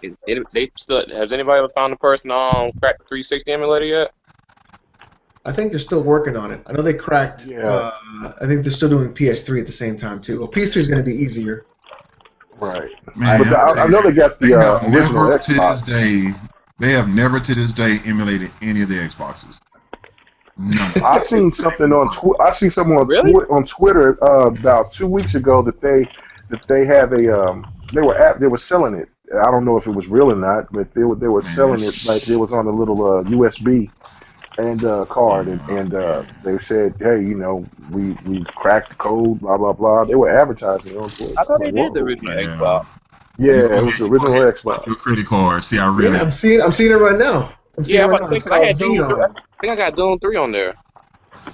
No, that shit faker than a $4 bill. I'm telling you, there's no way in hell. They have not been able to crack an Xbox in almost 15 years. What makes you think they're gonna do it now? They ain't no way they're gonna do that. I mean, let me Google who this. Xbox 360. I've seen it, but I don't know. I don't know. I mean, but I can make a fake video and put a wallpaper around it and say, hey man, this is running on the PC. I can do that shit. Shit. Send me your $49.95 right now. I swear it works. The video works. Shit. But the program I'm seeing is gonna be a virus like a motherfucker. I'm telling you, that shit is not working. They have never done it to this day. I've been waiting for them to do that shit. If they get Xbox game working on PC, I'll be the first to install that son of a bitch. So I'm looking at some forums. Right behind you. And some forums are saying that it's modified PC hardware with a modified Windows XP, and that's why it's taking so long. But there's something called Xeon, Xeon, that has apparently got some good upvotes. That could work. I remember Xeon. That's old. Yeah, but this post was from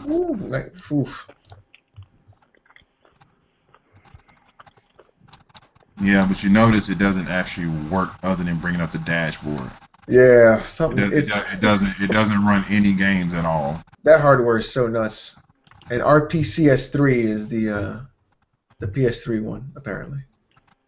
And look what game they put in the screenshot. Halo. Halo. They got a PC version of Halo. Get the fuck out of here. 1 and 2. Yeah, I'm like, that shit's fake as hell. Motherfucker download that shit and click that exe. Your computer don't work no more. That shit don't work no more. Wonder how old we'll be when we get that Xbox One emulator. Shit.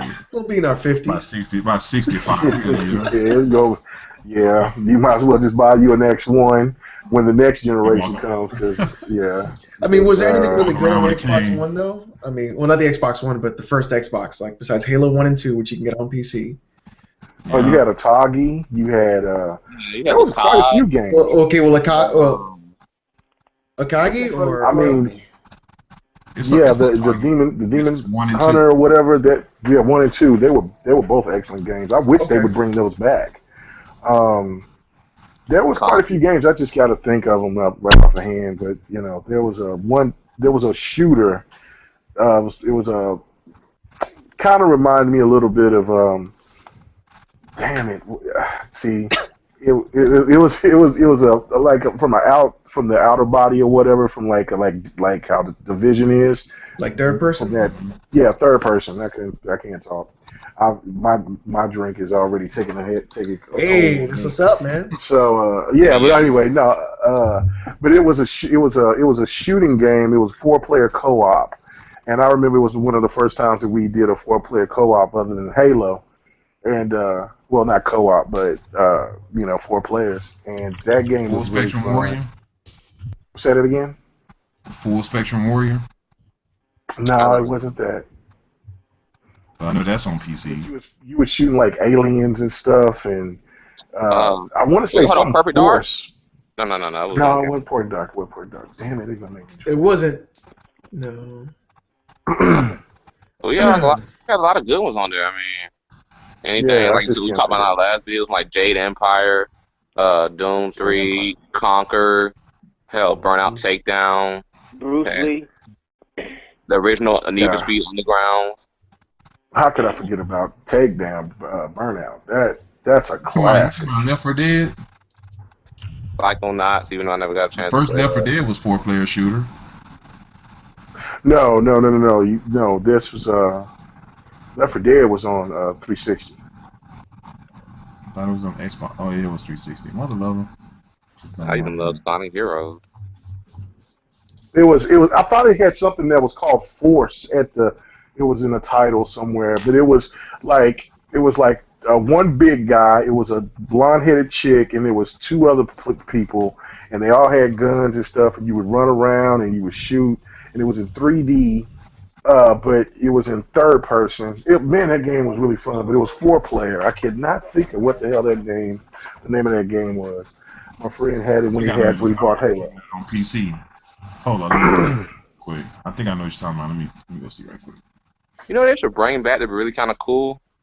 Remember they used to make the original Xbox consoles like out of see-through material? Oh, you mean like in the GameCube stuff, like too, or like on Nintendo 64 where you could see through the plastic? Yeah. That was cool, man. But that was a very 90s thing, you know what I'm saying? Like you wouldn't see that very much nowadays. You probably get I like. mean, we do it with PCs a lot. You know, we have that one. You know, like especially like that big window where you can actually see the internal workings and everything. Yeah, yeah. I mean, but that's PC guys just showing off. I mean, so then with 360s and everything, we had like the base plates and the skins, and then like starting actually getting custom consoles. Hmm. And I mean, they started to do it a little bit with Xbox One, but not like they used to do it in last generation. Yeah, now you got to buy like a special pre-order for your special Xbox or PS4. Yeah. It wasn't Fantasy Star, was it? Okay, Mega? No, it wasn't Fantasy Star. No. You also had Elder Scrolls. Was it this? Yeah. What was it? Let me see. No, it wasn't that. You sure it wasn't Black Site? No, it wasn't Black Site. That This game is was four nice, player, though. this alien thing. Yeah, but this game here got They had some good Shenmue on there graphics too. You Is can't it forget Epic about Rising? Counter-Strike either. Oh man. Had me go get that game for nothing. We could talk about Counter-Strike all day with me. I got like 600 hours in that game. That's a game that needs to make a big. I mean, it's already huge on the PC, but that's a game that should come to consoles as well. I don't know why they don't. It's not, like honestly, it wouldn't work on a console. There's so many like minute. It was on the original Xbox. It was on the original and Xbox. it's, you get CS:GO on the 360 as well, but it's not. It's like there's so many minute movements you make with spray patterns. It's crazy. Like I really. What you're trying to say is you wouldn't get the full experience on console nowadays compared to PC. Hey, K-Mega. Yeah. Midway said the game you're talking about is Brute Force. Brute Force. I knew it said something Force at the end of it. I knew it was Brute Force. That's it. I wanted to say Brute Force, but I was just thinking of Bro Force when we were just talking about that. I said, so no, it wasn't that. Yeah. So. And then another type game that was Time Splitters 2. I don't know if any of you guys remember Time Yeah, I was Oh going my to say god. I had it on PlayStation though. everything that. Who the hell is outside?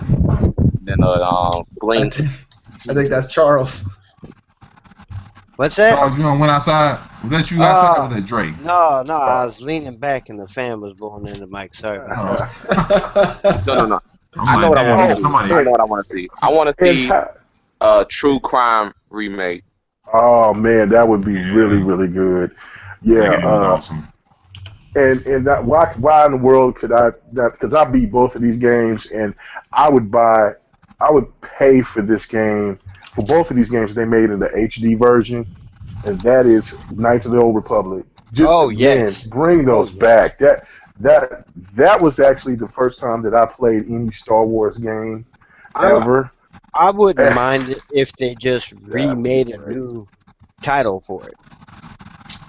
Like, give me a brand new game in that universe. True, and then like do and then like give out the old games for backwards capability if they can, figure something out to do the OG Xbox with the one. That would be perfect. Because I would go through those games all over again, all over. Mm-hmm. Talking about KOTOR, right, K-Mega? Yeah, they have it on Steam. So on Steam, yeah, I've seen it. They just gave out a patch that gives you 4K resolution. Yep. Oh, damn, are you serious? Yeah. They just put out like a huge patch. It was like a 3 gig patch for both KOTOR games. They gave like 4K resolution, tons of bug fixes, all kinds of crazy stuff.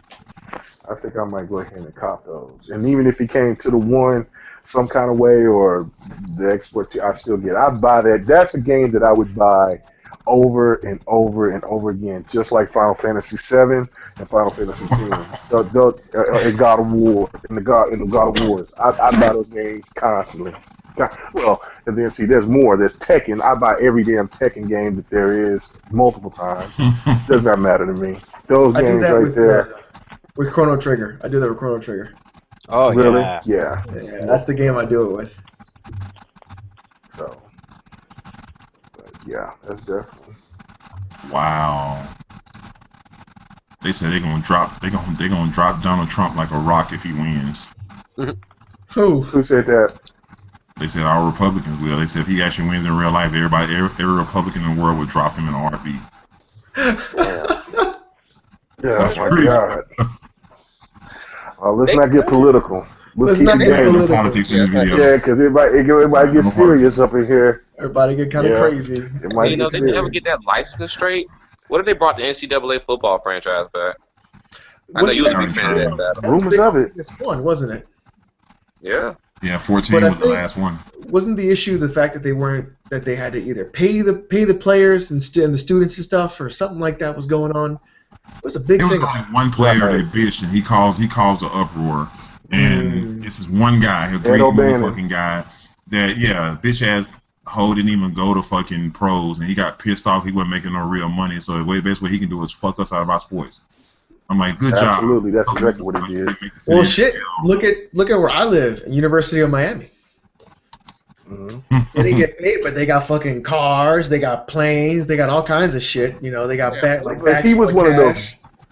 He was one of those goody two shoes. They were twins. They were called the O'Bannon brothers, and they were really highly touted, players. One, I think one, I forgot where the other one went, but the other one went to UCLA. That was the one that did that made the to start the lawsuit. And he got other players involved that were ex-players that didn't pan out in the NFL or didn't stay in the NFL. Well, basically didn't pan out or whatever. And college players, and so the lawsuit is now over. But the question is EA going to go ahead and remake it, because it's rumored that they're going to try to bring a new NCAA next year. But of course, everybody's got to look completely different. But I'm not worried about that. People will download the players like they're supposed to be. And the question is that will they file? Well, they can't file another lawsuit, but will somebody else cause some more trouble for them to, just say, fuck it, we ain't going to even deal with it anymore. I hope not. That's all right. Better Kings. Better Kings have them rosters ready first day. Yeah, I'm saying they should. I mean, 'cause I feel like, especially for the ones of us that did play sports, we wasn't really blessed with the physical, the physique to actually keep on at that level. I feel like it should be an honor anyway, just to be like put in a video game. Like you can pick up a game and and play yourself, and it's not you adding in the face and everything. That should be an honor anyways. I mean, you can buy that. You can buy it and keep it, especially the ones who got on the cover of it. Yeah, but if you're not a gamer, then you're looking at it like, damn, what I'm saying? People are making money off of my likeness, and I'm not generating any type of wealth off of this, while this game generates billions of dollars. So, I mean, this game was bigger than Madden. College football was the ticket, and college basketball. I live in the South Florida, but I'm part of that South area, and let me tell you something. College football down here is no joke. It is religion.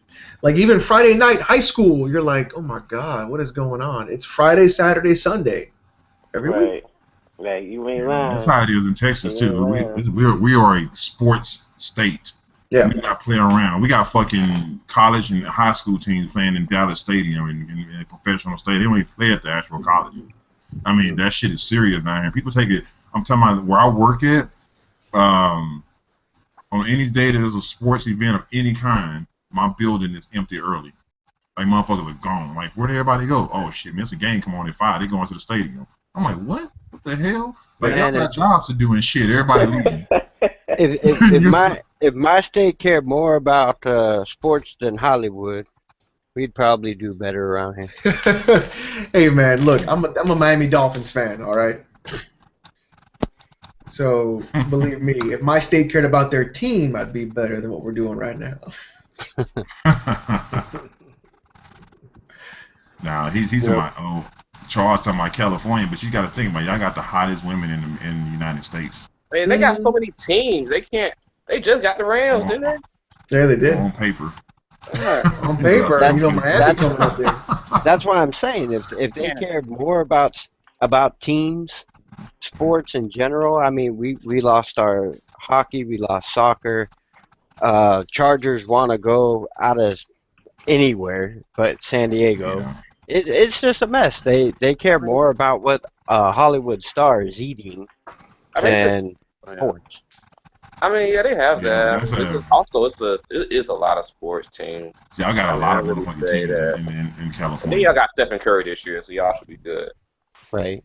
Golden State. Oh, don't bring up that dude. I don't want to talk. I got to talk about that later on Tuesday Eh, in another part of the sports Steph Curry podcast. be I'm shooting like not. this and shit. He I be shooting don't like want this. to even. Three, Yeah, as a Thunder fan, from Oklahoma, man, that I don't I'm getting even the want to cat talk today. about that. You gonna start me raging. I'm looking at all these old Oh, games and stuff they bringing back. Like, fucking, I'm in Prince of Persia, Times of Sand. Oh, I see Vex and everything. Vex is my game. I don't know if yeah. y'all remember that. I still got all the Prince of Persia on PC. Some good old game, and they had that sale. No, that was at a Humble Bundle sale. Yeah. That is another reason we tell mother lovers you need Oh, PCs. is that this week? Dude, the Humble Is that Bundle this week? sales, you can pay $8 and you get all on PC game for free for $8. I'm like, no, the one they got going on right now is a good one too. I was gonna donate to it Saturday. And the You get best part is that the Rampage, Humble you get Bundle. Outlast, Never Alone with all the DLC, Trine 3, Door Kickers, Elsewhere Heartbreak. You get a new, you even get Sunless Sea on Linux, and they got a whole bunch more games they're gonna add later on for $7. And the best part is you can decide where that money goes to the developer, to wherever you Oh want. Like, yeah. it's so Sweet. good. Nice. I That's Oh, also speaking of there's that, a oh no. Thank you, what? Alex. Thank you, Oh, Alex. okay. Rain. yeah, We just talked about this earlier on the phone. right. Developers receiving money for games. Oh And man. we just talked about that. So we're gonna really get into this topic real fast. This will be our last topic before we actually bail out on everybody that's watching live. We still got a lot of people watching.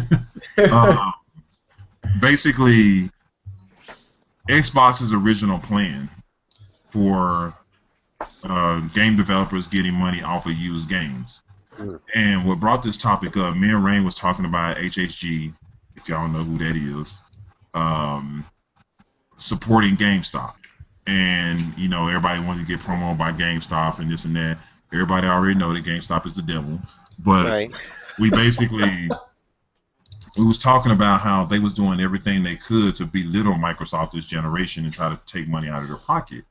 Because they already made the announcement, if your game console is shipped to a store and it doesn't have a physical copy of the game in it versus the digital copy, they would no longer sell your systems in GameStops. So they would sell no systems with a digital code in it versus a physical copy. And we already know that every Xbox bundle has a digital copy.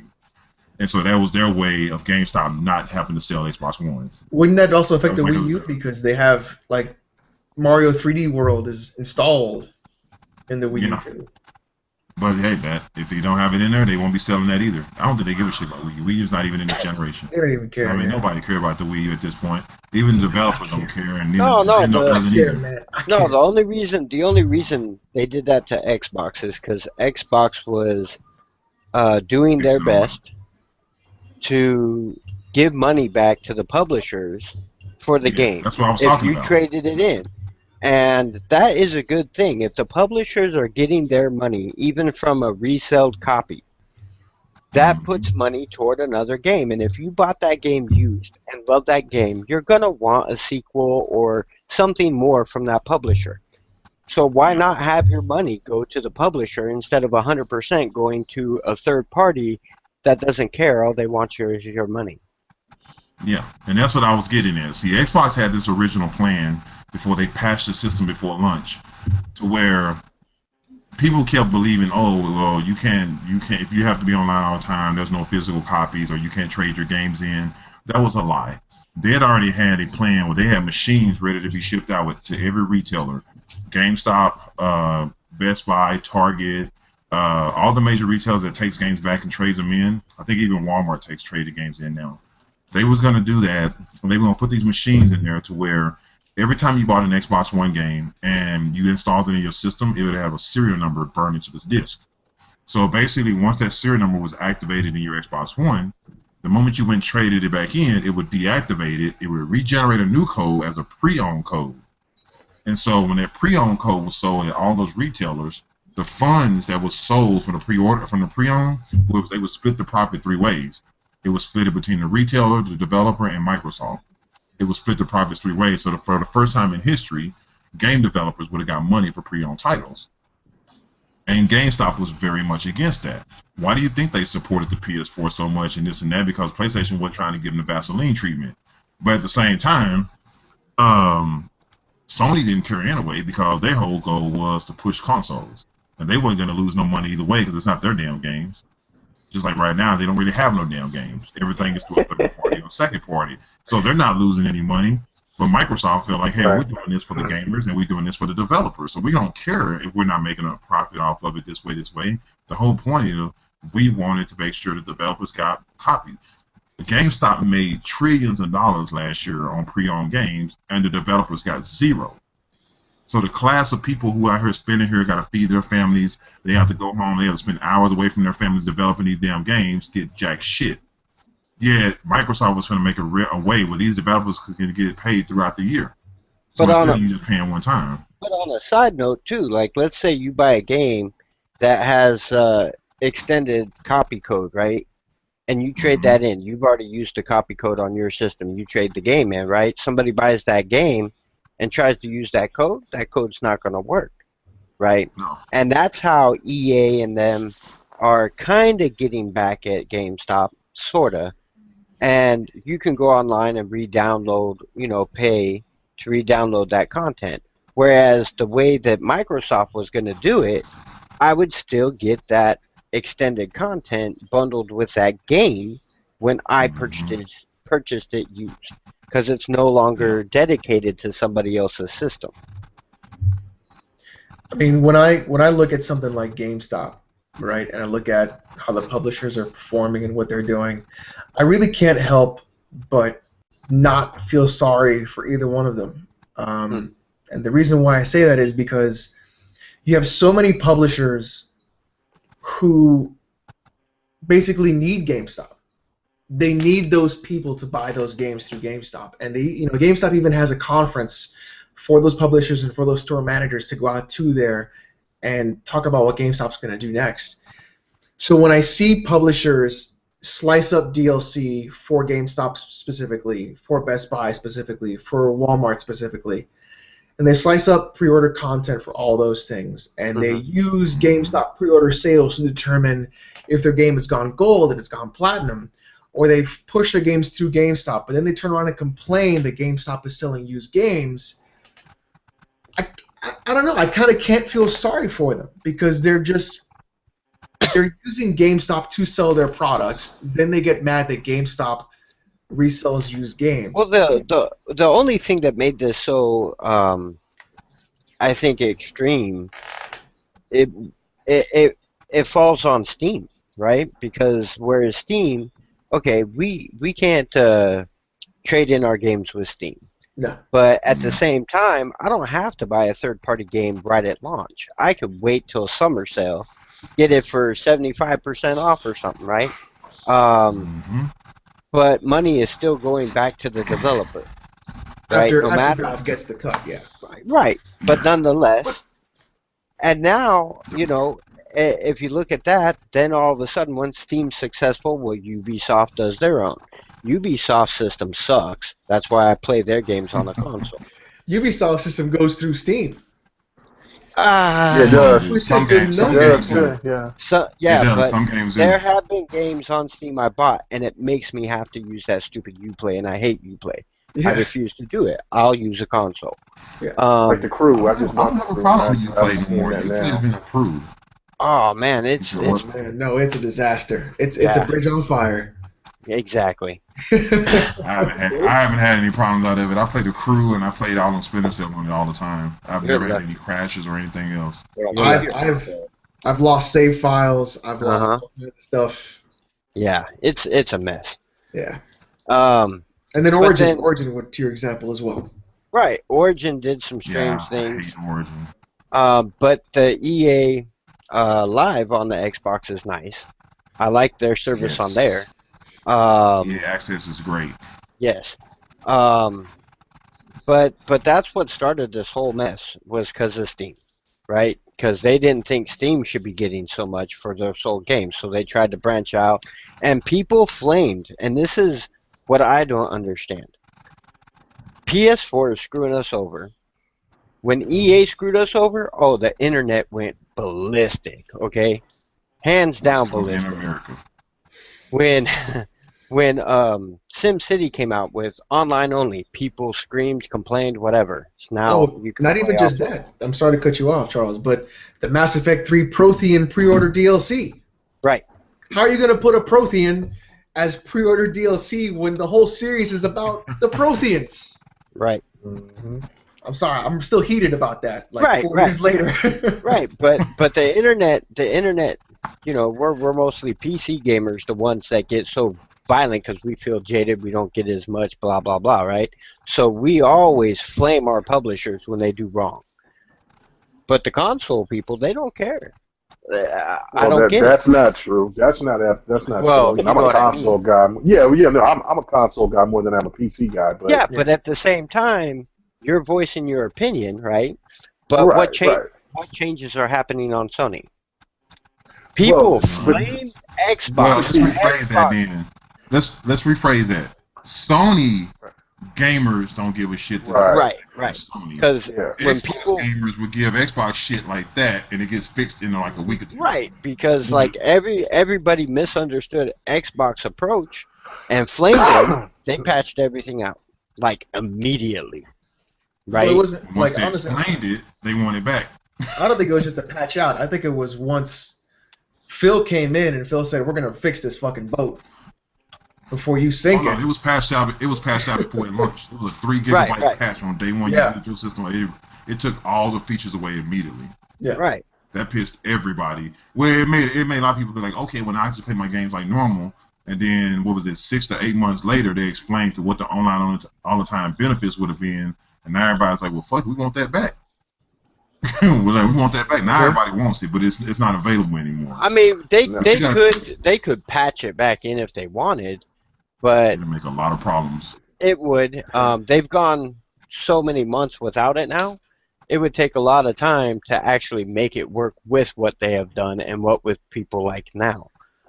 This generation, they're not going to do it. I believe that they might try to, you know, try to go back and do it again for the next installment. But Oh, I don't which would be a know. lot smarter because they would have a better direction of trying to tell the public of what they're trying to do. Well, show the public what they're trying to do Well, instead of them just right. doing what they did in One of the 13. Well, between now and the next console, right? If the Xbox team does a good time in all their interviews explaining the road ahead, the road ahead, the road ahead, with no hidden, well, not really hidden, just being vague. Last time they were so vague. As long as they're not vague and they One man really was. right, as long as they say 100% what it is they want to do, there shouldn't be an issue. But then Well, again, Go you ahead. got feels Sony. pretty genuine. You got Sony, and they're hyping up new products, right? This VR thing. Well, dude, you have no games right now for your console. You're going to count on third party to make games for your VR. Those third party are also going to make VR games for the PC.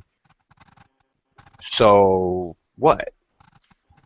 You know, which experience, hands down, am I going to get a better VR experience? It might cost more for the PC, I'm sure, Yeah. but at the Mhm. same time, it's going to be a better experience. Plus, there's the modding community. Hello.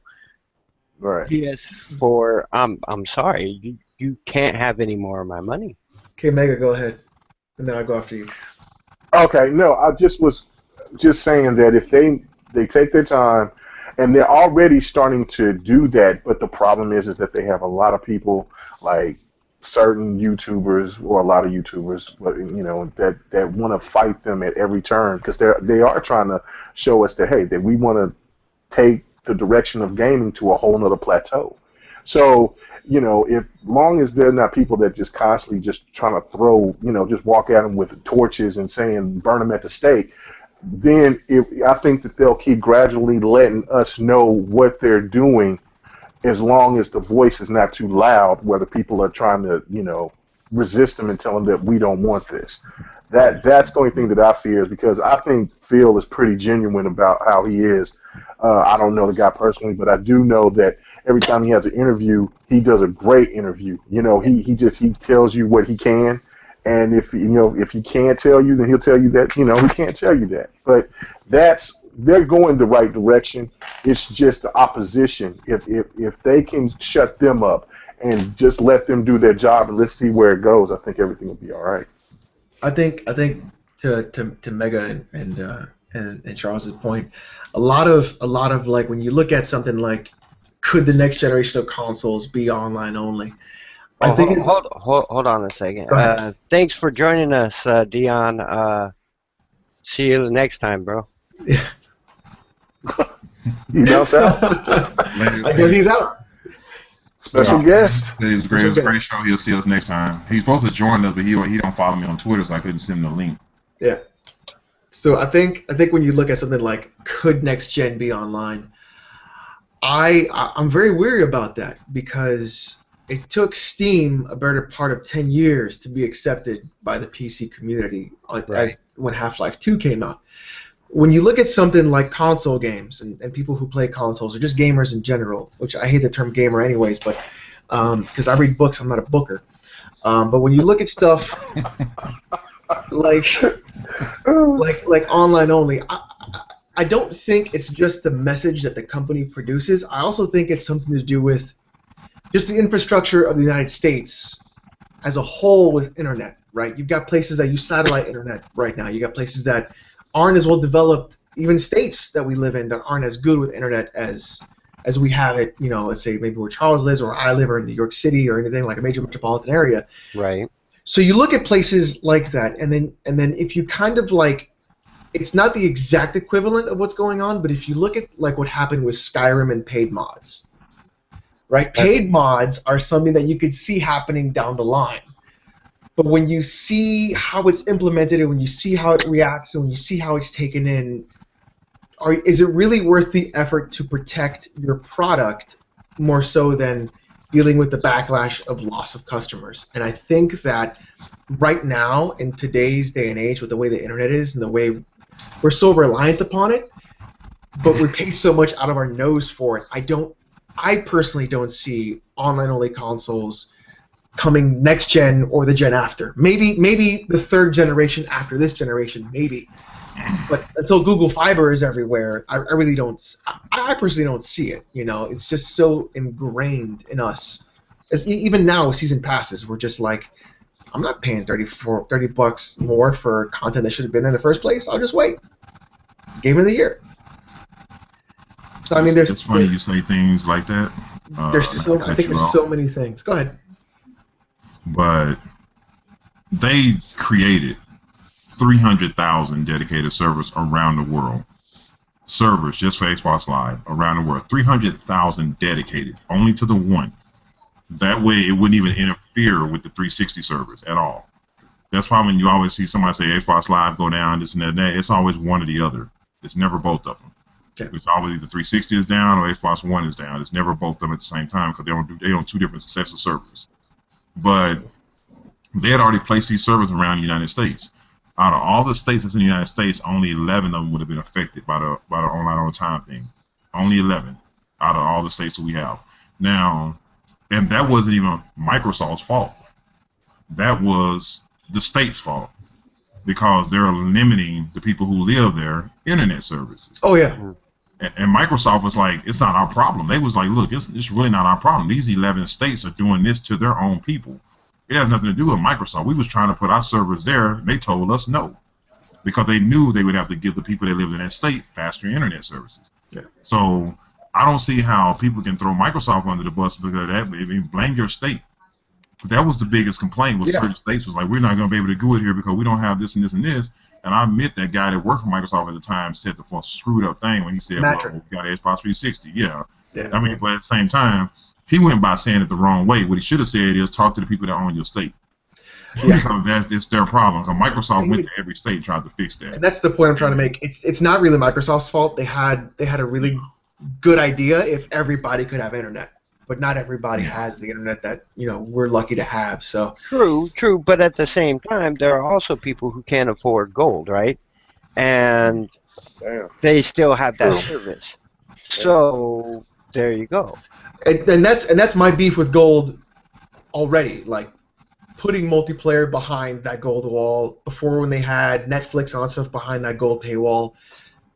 There's a lot of issues already I have with a lot of like console online connectivity on its own, which is why I personally won't move to a console this generation right now. Gold is not bad, and you don't have to have Gold to watch Netflix. That You don't. was moved like almost 5 years ago. Right. But the whole thing is, it was at the time. I agree with you when you had to have Gold to watch your Netflix shit. That pissed me off. Yeah. I had to watch Netflix on my laptop and shit because my shit ever went silver. I was just screwed for a couple of months until I renewed it. But Gold is not bad. I don't have any issues with Gold because I know right now, no matter what game I pop in, my servers are flawless. Yeah, it is. I have no problem with Gold. My servers are flawless. I get on a multiplayer match, I'm not getting kicked out. Yeah, to me, it's just the extra cost. That's what pisses me off. It's the extra cost. It's $60 a year. That's like the cost of one game. But that's a game. But at the same time, look how much free shit you get back. You get 3 times as many games back. But you at get the same time, 120 games free a month. But at the same time, with Steam, I don't pay Steam a monthly service to use Steam. Right, and they cloud my mods, they cloud my saves, they do everything that Xbox wants to do, and don't charge me a dime. Why? Because I buy my games from their service. If you want to make Xbox online all the time, buy my games online all the time, why are you going to charge me for Xbox Live? And that's why they have to have a better incentive. I agree with that point, is that they do have a whole bunch of games, and they offer more than what Sony does. Right. So, like, if you would try to add, like, okay, if you want to pay for this service, we'll have you signed up for every beta that comes out. If you're interested, here's you can test every game that you want to through whatever game that's coming out. I think that would help. I think if they would, implement some things of where you could have, more input. Like if if you're part of the previews program, and they ask you as a gold member and a preview member. What they do that now, but I mean just be more extensive. Like they come to you more, they be more personable. I think it would make a lot of things better when you paid that $60. Because really, you could go to CD Keys, or you can go to what is that, G2A or whatever, and you could get it for $40. You can go other places and you can get it cheaper. It's just that, when PC guys make that argument, it's hard to defend it because they do got a point. When you look at Steam, as me messing with Steam now here recently, yeah, man, it's cool, it's free. I can do what the hell I want to. I mean, so they have to add something more to the pot, and it don't have to be necessarily games, but it can be other things that can make a person feel more like they're getting their money's worth. Steam doesn't have Xbox's interface. It don't have party chats. It don't give you $120, $30 worth of games free every month. Party chats is important because I'll be on the party chats like a mug. There are some. It doesn't. There's a lot of shit on Xbox One. There are a lot of differences. Like okay, on the PC I can Skype. Granted, that's not through. No, but there's voice chat on Steam too. Right, there's voice chat. There are some compatible things or comparable things, and I'm still getting it for free. Granted, with the Xbox, if you have the camera and all this, you can still Skype. You can do you can do a lot of things that you get for paying that extra service. But why does it have to be that expensive? When, like I said, Steam does it for free. Why are you charging for 10 times? I don't look at $60 being expensive. I don't see $60 being that expensive. $60, man, get the fuck out of here. My socks cost more than $60. You gotta get new socks, man. $60 socks, boy. I tell you what. I'm just saying, like this, that $60 is not shit. We spend more than that on soda and alcohol on a daily basis. Yeah, man. But that's $60 for 1 year of service. I mean, come on, that ain't bad at all, man. That's just you pay for a game. You can pay for a $60 game right now and beat it in what, 5 or 6 hours. Your $6. But $60 on a service is gonna last me a whole year. Let's compare that. How long them socks gonna last you for $60? Oh, well, we get into it Five, now. Okay, 5 weeks of holding the motherfuckers. how long that game you just held up? You still have that when you buy it, and how long can you keep that copy? You know what I'm saying? There's, But shit, it ain't gonna play the motherfucker no more. But shit, I I still mean, keep a it. whole year, Okay, for sure. this is what I think that would help. This is I don't know how far they are from that technology. I know that it's possible, but this would be perfect. If you are a Xbox Live Gold member, Hmm. then for the digital content that you buy, you can like trade with other gold members, or you could sell, like do it like an eBay style, but you can only do it through the infrastructure of Xbox. That would be perfect. Yes, Something like that would be perfect, and it'd be yes, worth it, because if you have, if you know, what I'm saying, I got a couple of games that I would love to get rid of, that I bought digital, and pass them on. I do it, but you only have to have the Xbox Live Gold. That shit would be perfect. Hell, I'd go $80 a year for that. Oh, Because you Lord, still no. you getting your investment I think back. I, You I getting your think what investment back. I think what Microsoft is looking at the fact that these are gaming consoles, and no one is forcing nobody to purchase this item. You know what I'm saying? If you choose to game on that platform, they're saying, okay, this is what we're offering. You know what I'm saying? right, This is a paid service. That's what they're looking at. It's not like they're forcing anyone to buy their console. Yep. Or get Xbox Live and things like that. I think um, in a way, I understand both sides, but they're not forcing you to get an Xbox. Because there's a whole lot of different options to when it comes to gaming that you can game on PC or whatever. They're not right. forcing you to get an Xbox. I Because think even if you do game on a PC, most likely you're using Windows anyway, so you still on Microsoft service. that's a really good point, Rain, because a lot of like I would be okay with the $60 a year if I felt that from what I don't pay for right now to what I would pay for, I would see a perceived value, right? As someone who plays in the PC primarily, I don't see a perceived value for Xbox Live, right? Because I feel like Steam covers that enough for free on their own, and I have other options to use for free that I can supplement with other things that Xbox Live would offer for free. Um, I'm sorry, for that cost. So I feel like if you're someone who doesn't primarily play consoles, but you play on the PC, paying that $60 a month seems ludicrous. $60 a year, sorry, seems ludicrous to me, or to that person. Now, if you're someone who doesn't really play on the PC, who really wouldn't, you're like, well, it's $5 a month. It's really not that bad. I get free games. I get all this stuff. The perceived value is there. But I think what Microsoft is doing now with their Windows 10 store, with the cross-platform play, with a lot of the stuff that they're doing, bringing Quantum Break to PC, bringing other games to PC from their console, they're doing what is the smart thing, and they're creating a larger ecosystem. And I know that a lot of console players are upset that PC gamers won't pay that $60 a year. But the thing is, if you're going to compete with something like Steam, if you're going to compete with something like what we have or that we've dealt with for so long, there needs to be perceived value. And if that value is not perceived by the person purchasing that $60 markup per year, it's not going to succeed.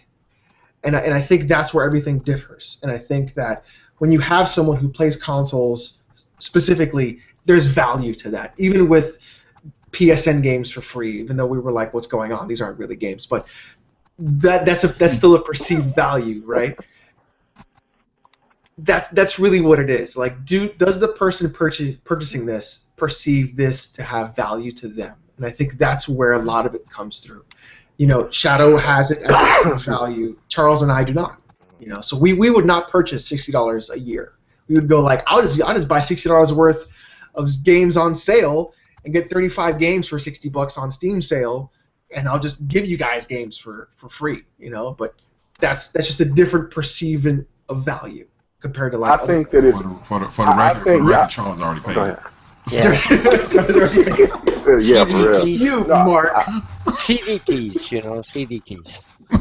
I got I think that it's going to benefit Microsoft a ton by collaborating with the PC community again. You know, because of the fact that, well, you know, I'm saying, I should say the Xbox division. For that reason, I think that what Steam and Xbox are going to do is going to do a lot of collaboration.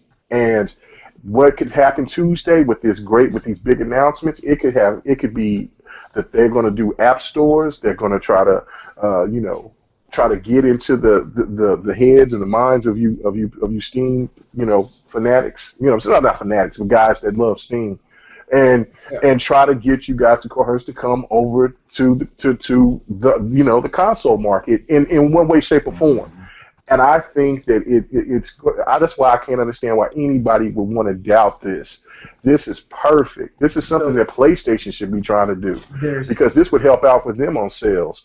If they would try to take some of their titles like Drive Club or Bloodborne or some other type of game, like Infamous Son, and send them over to the PC. I think it would be a benefit to everybody in the console industry. So there's still a lot of doubt on just the PC side in general, right? From Microsoft, a lot of that actually stems from Valve, especially with the announced Windows 8 and Windows 10, when Gabe Newell was stating that they wanted to make Windows 10 a closed system, which actually resulted in the creation of SteamOS. So when you have something that wants to be closed and they're collaborating with something that is inherently open in the programming space like Steam, it's very weary, because then a lot of Steam fans go, wait a minute, you're an open platform, what are you doing? And then when you have the track record of Microsoft with Games for Windows Live and how that functioned and how that failed and went through and how all those issues came through with them, and you're seeing the prerequisites of Windows 10, DX12, Microsoft Store only, not Steam Store as well, you're kind of like seeing the resurgence of that almost same thing happening again. So even though they're doing a lot of things right in the sense of like they want to promote their Windows 10 OS, they want to promote their Windows Game Store, there's still a lot of like, I don't trust you.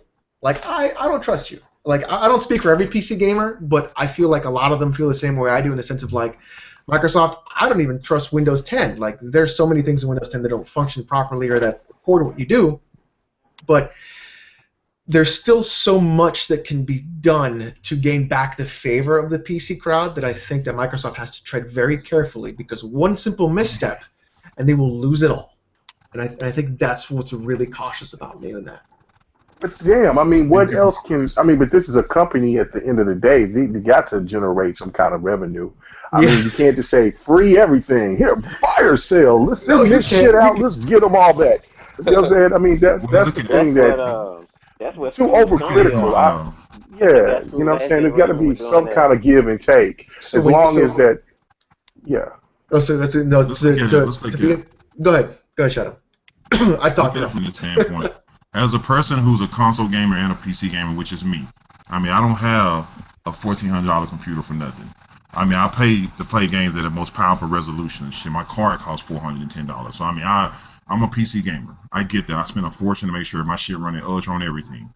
But at the same time, I'm also a console gamer, and I support Microsoft because right now they're supporting us. And I don't mind giving them $60 a year for dedicated servers and all the other shit that the system has the capability of doing. I'm not gonna sit here and deny and say, hey, the PC is not one of the fucking greatest formats of gaming in history, from modding to emulations to everything else. I'm not gonna say that Steam doesn't do great things. Yes, it does. Steam is fantastic. I give them that. That's why I got 238 games installed on it and fucking 7 hard drives. You know what I'm saying? We're not gonna knock that, but I'm gonna give Microsoft credit where it's due. This console was the first console done right. It was done completely right, and everybody's been shitting on it this whole generation.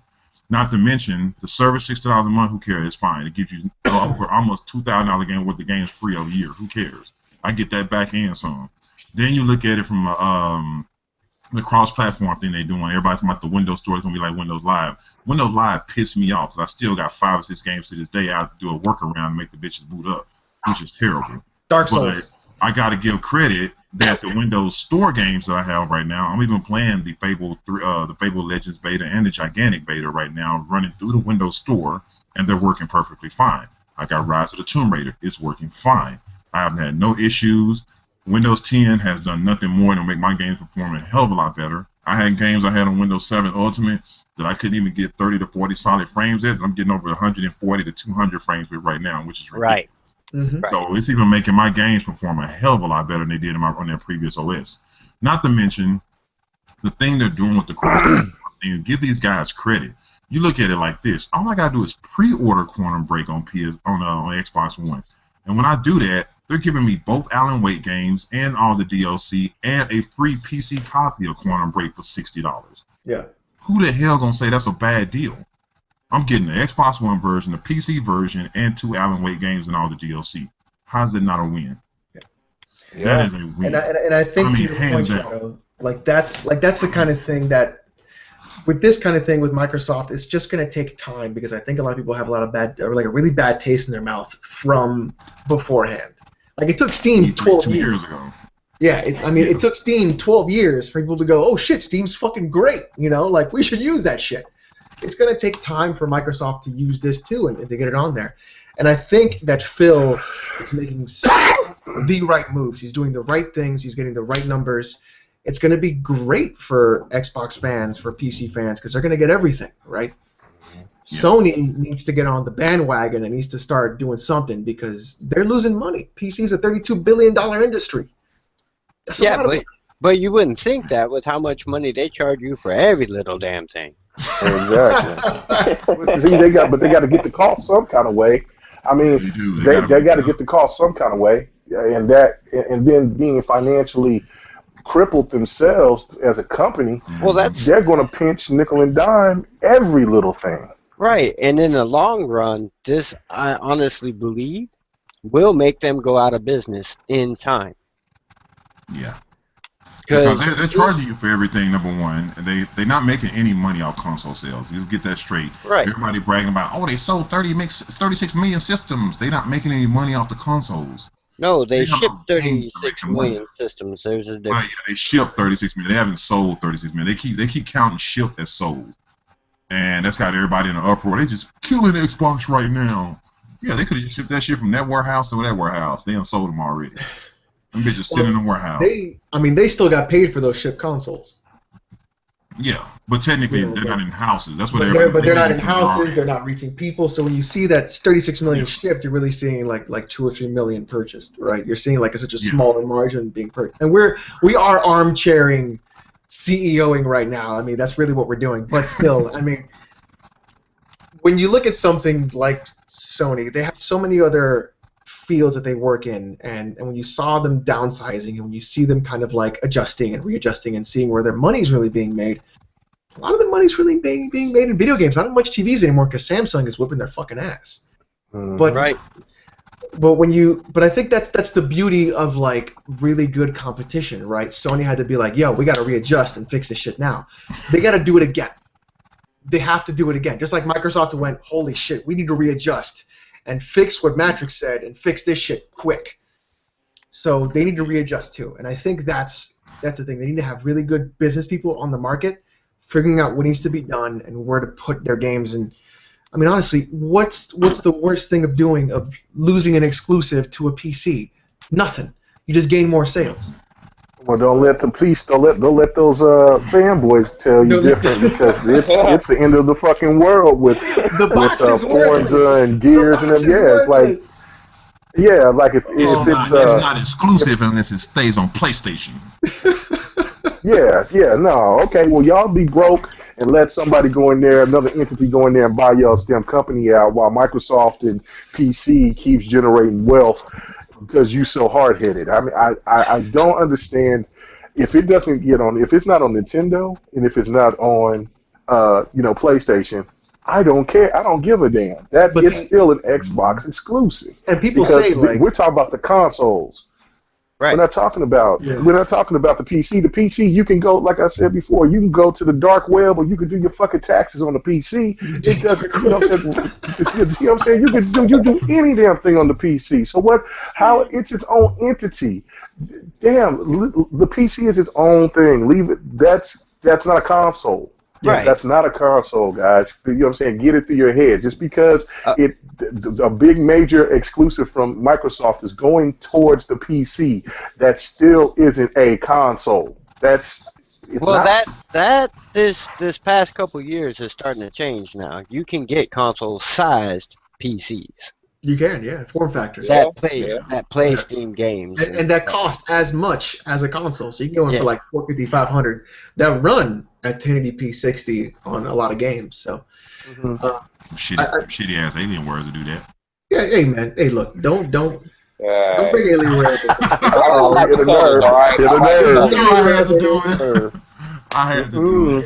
So, Alienware's the What's PlayStation. up, anyway. it's a Brad? waste of money. So when you're looking Damn. at something like, where was I going with this for you guys? I mean, with the whole console exclusivity thing, people wonder why I give Nintendo a pass. That's where I was going. Nintendo gets a pass because Nintendo only does Nintendo. And what they do it so well. Nintendo doesn't have an OS. Nintendo doesn't have a TV division. They don't have a music division. They don't have, all this stuff that they got to worry about. Nintendo only does Nintendo. And I think that's, for me, the big difference from between the other two companies, besides PC, about why I'm But okay with Nintendo's Nintendo. going away with the way of the dinosaur console-wise. Now with the handheld, it's good, it's great. But if they keep their head up their ass like this, they're going to eventually. No, I mean it's the truth. I mean they. But really, Nintendo. like, I understand. Nintendo got so much money, and we know that they could probably make another 2 or 3 systems oh yeah, in their way before they actually get financially hit. But that's the thing. You're not going to You're only going to gravitate to that small group of people that loves just Nintendo. true. The people like me and all of us that still have that nostalgic feel of Mario and Zelda and Metroid and how we love them. That shit's. I haven't bought a Nintendo since the GameCube.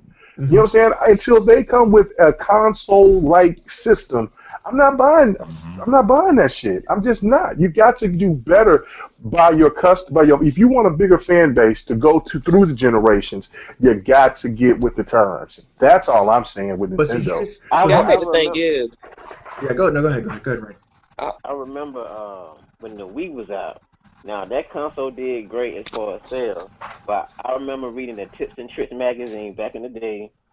And people used to write letters to them, and it was specifically Wii owners who was kind of upset that they couldn't play the games that was on the PS3 and the 360 because the Wii was underpowered console, and there was a lot of games that was coming out on the PS3 and the 360 that they could not play.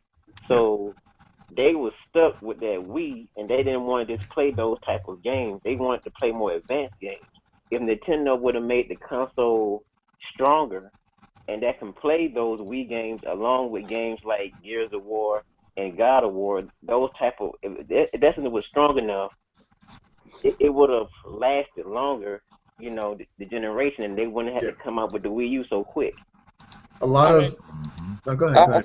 I was gonna say, I mean, they did to a point. Actually, I mean, it wasn't pretty when they had the games, but they did. They were able to have multi-platform games on that system. I mean, hence, I don't know if you ever played Modern Warfare 3 on Wii. I mean, God forbid, I hope you don't waste your time on that. But I mean, it was in fact possible. Now, whether it's something you want to do or not, that's on your own. That's on your own accord. But I mean, the thing about Nintendo is, I just want to say is like, you're right. They do Nintendo, and that's what they do. And they have that fan base, which is really not so big. I mean, I don't have the exact numbers on there, but I know they got a big chunk of Japan too. Their people are really loyal. Yeah. Their people are really loyal. I mean, the people that we have, I mean, granted, all of us that we have with Wii U or whatnot, we have it and it's sitting there. And like you said, we go back to it for the nostalgia of Mario Kart or what's the next Mario Party and whatnot like that. But compared, I don't know if they did a study on it yet, but like basically, like the loyalty of their customers, as far as them having Wii U, they have the DS and the DS XL. They buy every new Pokemon game and they actually stick to it. That makes them a big margin over actual fan base numbers, and that is a good reason how they're still pushing. I Go mean, ahead. with What go I'm ahead. saying is, they need to come out with a strong console, a Yeah. powerful console. I don't mind them making like kiddie games, whatever the case. I don't mind that. Just make a strong console, just like Super Nintendo and Sega Genesis era. That type of era that I want back. I want that Nintendo back. When they was head to head with Sega, and they was coming with the third party as well as their first party games. Like they was going at it. That's Nintendo I love. Yeah. Right. Well, a lot of that too is the third party didn't want to get involved with Nintendo with their hardware. That's not Yeah. necessarily Nintendo's fault. Well, it Yeah. is. They built that shitty controller that made it harder to develop for them. And that's kind of what I want to get into. It isn't just that they wanted Yeah, that more was a hardware; big is that you issue. always see a gimmick, right? It was never Yeah. like, okay, let's just make a good system. No, this system has to have a gimmick. And the Wii worked, right? The Wii worked for the casual market. You had grandmas playing it, you had kids playing it, you had adults playing it. You're like, yo, this gimmick works. The Wii U, that gimmick, it only works for people like me, right? Like it's such a small group of people where like I said, my girlfriend can watch TV and I can play on my Wii U gamepad. Yeah. Who's that really going to work for in the mass market? Not that many people. Most people have their own TV. I only have two, right? I only got two TVs in my apartment. I don't have room for another 60-inch. So that only works for me. I'm not everybody, so it's not going to work. If they release the gimmick, just put out a good controller, a regular setup. The regular classic controller they got is beautiful. The Wii U Pro controller is the best controller out there right now, hands down, in my opinion. Yeah. That's what I think. And you just say, hey, look, here's a beast in a box. Boom, you're done. Mm. And we fixed online internet. We fixed online connectivity, and it's free. You don't got to pay for it per year. You're done. Nintendo is done. You know, they don't have to worry about it ever again. What the hell just happened to him again? One thing I didn't like about Nintendo's Online was what they did with Splatoon. That really pissed me off. Where they made it where we couldn't even chat with each other because they thought we was going to say bad words to each other. Yeah. How do you use an online game and then make it where you can't conversate with the people that you're playing with? That makes no sense whatsoever. I mean, but is We're gonna Splatoon say really bad words. Counter-Strike? No, but Splatoon is awesome. Splatoon's awesome, and we gotta play Splatoon together, by the way. Splatoon's awesome, though. But you know, it's not like you're playing CS:GO where it's 5-on-5, 15 rounds, and you got to do it, right? It's just Splatoon. So I mean, when you think about it, you know, and then you got like it's a lot of just it's a them kiddie trying game. it's just them trying to PG-13 everything. I'm like, there's a lot of adults by your system. Can you not fucking take features away that we're going to use? Yeah. We chat with people on PS4. We chat with people on Xbox Live. We want to be able to chat with people on Nintendo. We don't want you blocking features out. We can't communicate. That's why Ubisoft and EA and all of them specifically said, and Activision said, your system is shit. We're not going to redevelop all our games to work with that stupid-ass controller. And we'd have to revamp everything that we own to specifically work with that system, only for it to be put on there and sell 20 copies. And that's why a lot of developers are like, we're not going to waste this kind of development dollar for me to throw it on here. It's not going to sell. Every last third-party game that came out, from Watch Dogs to Batman to the other Call of Duty to everything that they brought out, and they only sold so many copies. Even Sega turned on them and said, "Look, man, it's kind of amazing. I just released Sony Generation on the 360 and the PS4, sold a few million copies, and I barely even sold 10,000 on the Wii U." And I think That's to your horrible. point, a lot of the games that they put on that system, that Ubisoft put on, that Rocksteady put on, they didn't run great. They ran at like sub 30 FPS. Yeah, The only games that run good are Nintendo games. yeah. You know, And then, but so Nintendo don't use that much graphic power. If you look at any of their first-party games, they're not that graphically amazing. This is stuff that could have been brought out on the Wii. yeah. I mean, but it's just the whole principle. People are going to buy it because it has a Mario, it has a Luigi, it has a Zelda, it has those faces on the case. They're going to buy them. That's why they keep remastering, remake everything. It's nothing more than a port with some higher contrast. And that's all it is. And I mean, they couldn't even get Project Cars to run on. They just canceled that shit altogether. But they didn't run. Yeah, but Project Cars on PC is still no joke. I mean, that rain. Let's be real. That rain is serious. I had to get I had to get an 8 gigabyte graphics card just to run that game at Ultra, What are you running? which is ridiculous. Oh, the 3390X. 3390X. I still have a 780. I'm thinking about upgrading, but I think I might wait. Yeah, the 390X was the first 8 GB core. If you put them side by side with the Titan X, the 390X still wins, and it's $500 cheaper. Yeah, Well, I about just $1,000. bought. I got me a video card coming in. I just purchased it yesterday, and it'll come in Monday. So, but yeah, What'd you pick it's up? not. What is it? It's MSI something. I don't know. I'm still trying to learn the lingo MSI to could all be this. anything, man. No, it's a Radon Okay. 7 blah I blah got blah blah 4 blah. Titan X's. Yeah, I got 4 Titans. How about You that? got No, 4 Titans? yeah, no, it cost it cost me $200. So you know what I'm saying. I mean, That's a decent hopefully mid-range card.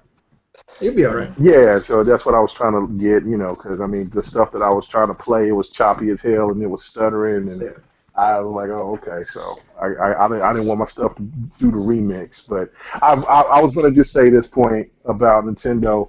Nintendo has something that both PlayStation and Xbox want. For on the Mario. PlayStation side, no. Well, on the Xbox side, I should say it's the IPs, because Xbox doesn't have they have IPs, but not as many strong IPs as Nintendo. And on the PlayStation side, Nintendo has a loyal base that buys their exclusives. That's something that PlayStation just don't have. Those people, they hear exclusive, they get allergic. They don't want to fuck with it. You know what I'm saying? They act like that's the hive and shit. They don't want that. So if it's a multi-plat, they all over it. But if it's exclusive, hell no. So Nintendo. That's why you need Nintendo in the race. But I just want them to do better. They just have to do better and get their face out of the sand, and just give us a console with some power. It don't have to be comparable to the 1 or to the 4. Just give us something with some power, so I can see Mario at his greatness.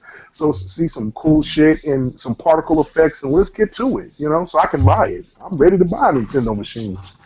And if you want to see what what made it me looks think about like, that? You remember the Unreal Engine Unreal Mario Engine and full of Zelda? Mario, yeah.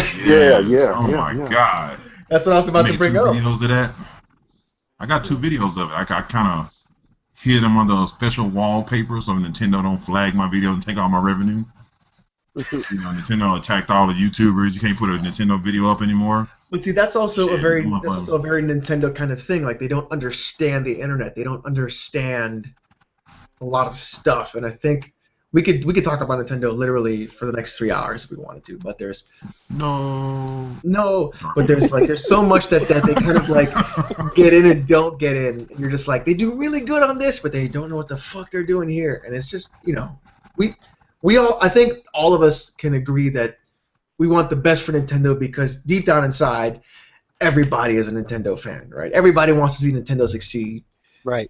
And I think that's a big thing too. And I think even if you were big in the Sega Master System or the Sega Genesis, you were still like, yo, that SNES though. So, it's still kind of like you always want Nintendo to do good, because you're just like, that's like the last bastion. That's like the last thing that's like video games. Like, that's it. Like, to me.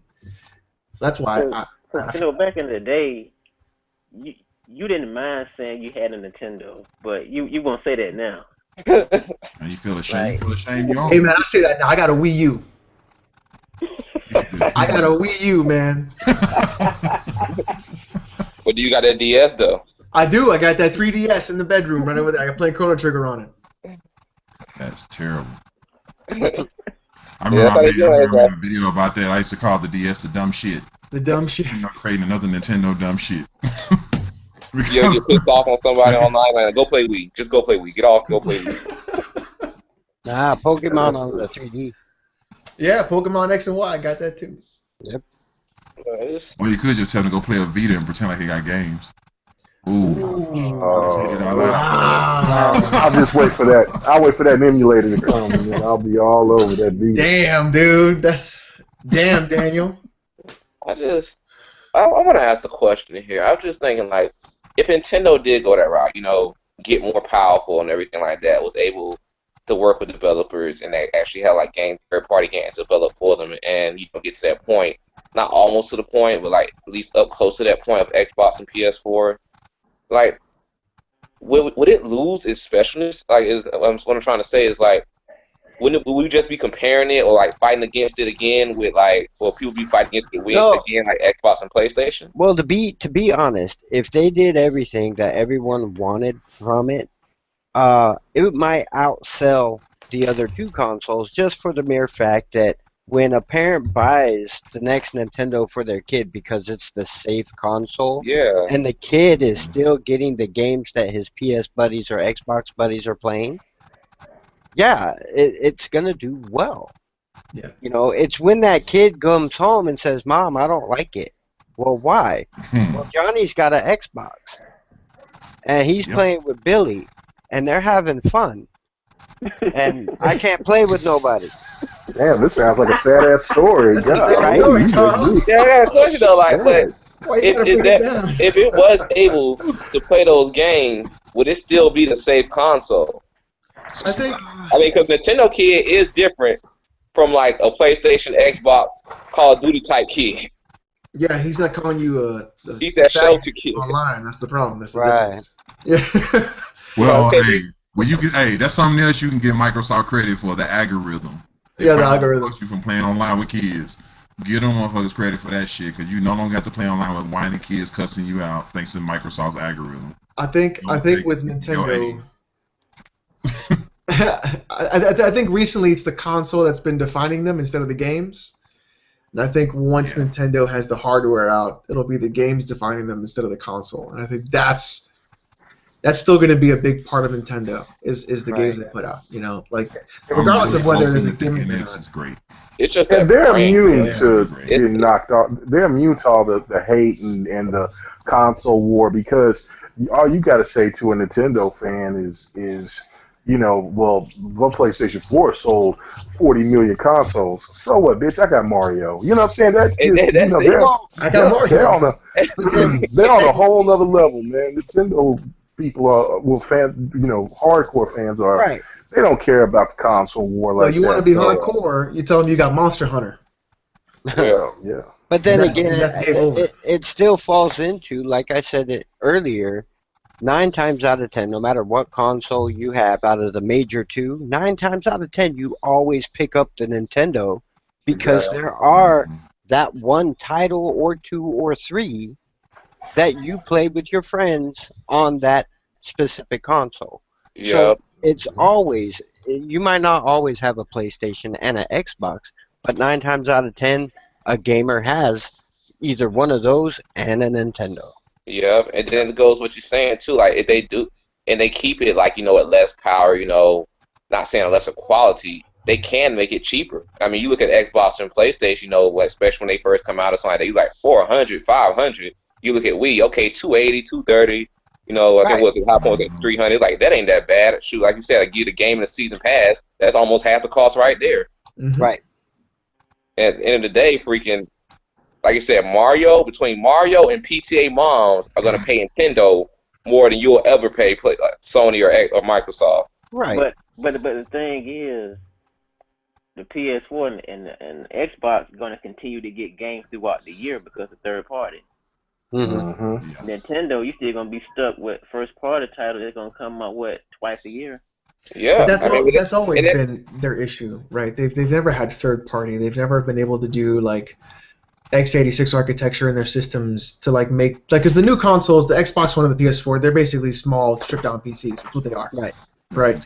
They're just PCs, you know, and Nintendo doesn't go that route. They go their other route, and so they make things complicated. They make things difficult. And if they just didn't do that they just didn't do that one time, you could have all your third party, you could have all your first party. That's people get so angry about Nintendo. You're like, why could you mess this up? It's so simple. You know, you just get angry. You're like, this is so easy to fix. You just choose not to do it. But hey, man. Yeah, I mean, like that kid at the end of the class won't eat glue. I mean, he's finding more enjoyment in glue than you're finding in whatever you're doing. What is eating glue? It's like you say, like you love them so much and you respect them, you know, for basically what they have and what they're doing. I mean, because at the end of the day, I mean, no matter how many, it would really take both the Sony, PlayStation, and Xbox to like put into them to even compare. It's like we said that hardcore game or whatever. It's like, oh, I got Mario. You know, because that's all they can do. That's all they have to do. They we have less money, or we're not making money. Let's release another Smash Brothers. You know, and there you go, sales back up. And I it's can't like even. I can't even believe I'm agreeing with an analogy about eating glue. it's like they don't have to do it. I mean, they could, but like they don't have to because it is that safe console. It is that brand. It has Mario. 9 times out of 10, like you said, you're gonna own a Wii along with another major console, along with a PlayStation or Xbox. I mean, because it's just what it is. And you just sit there and take it. No Vaseline. Okay, I'll give you this. It's working for now, but how long until PlayStation or Xbox come up with a title, not exactly Mario, but within the same type of game scenario, if you will, Catch that magic, yeah. Yeah, that has that gripping power, and then people stop buying. Sony had it. Sony had it with Crash Bandicoot, and Sega had it with Sonic the Hedgehog. But the problem was Sonic didn't. I mean, Crash. That Crash was Naughty Dog. They created that. Yeah, they didn't. Sony should have been smart and scooped that up because, excuse me, I'm still under the weather. But I remember when Sony first came out and Crash was one of those flagship titles.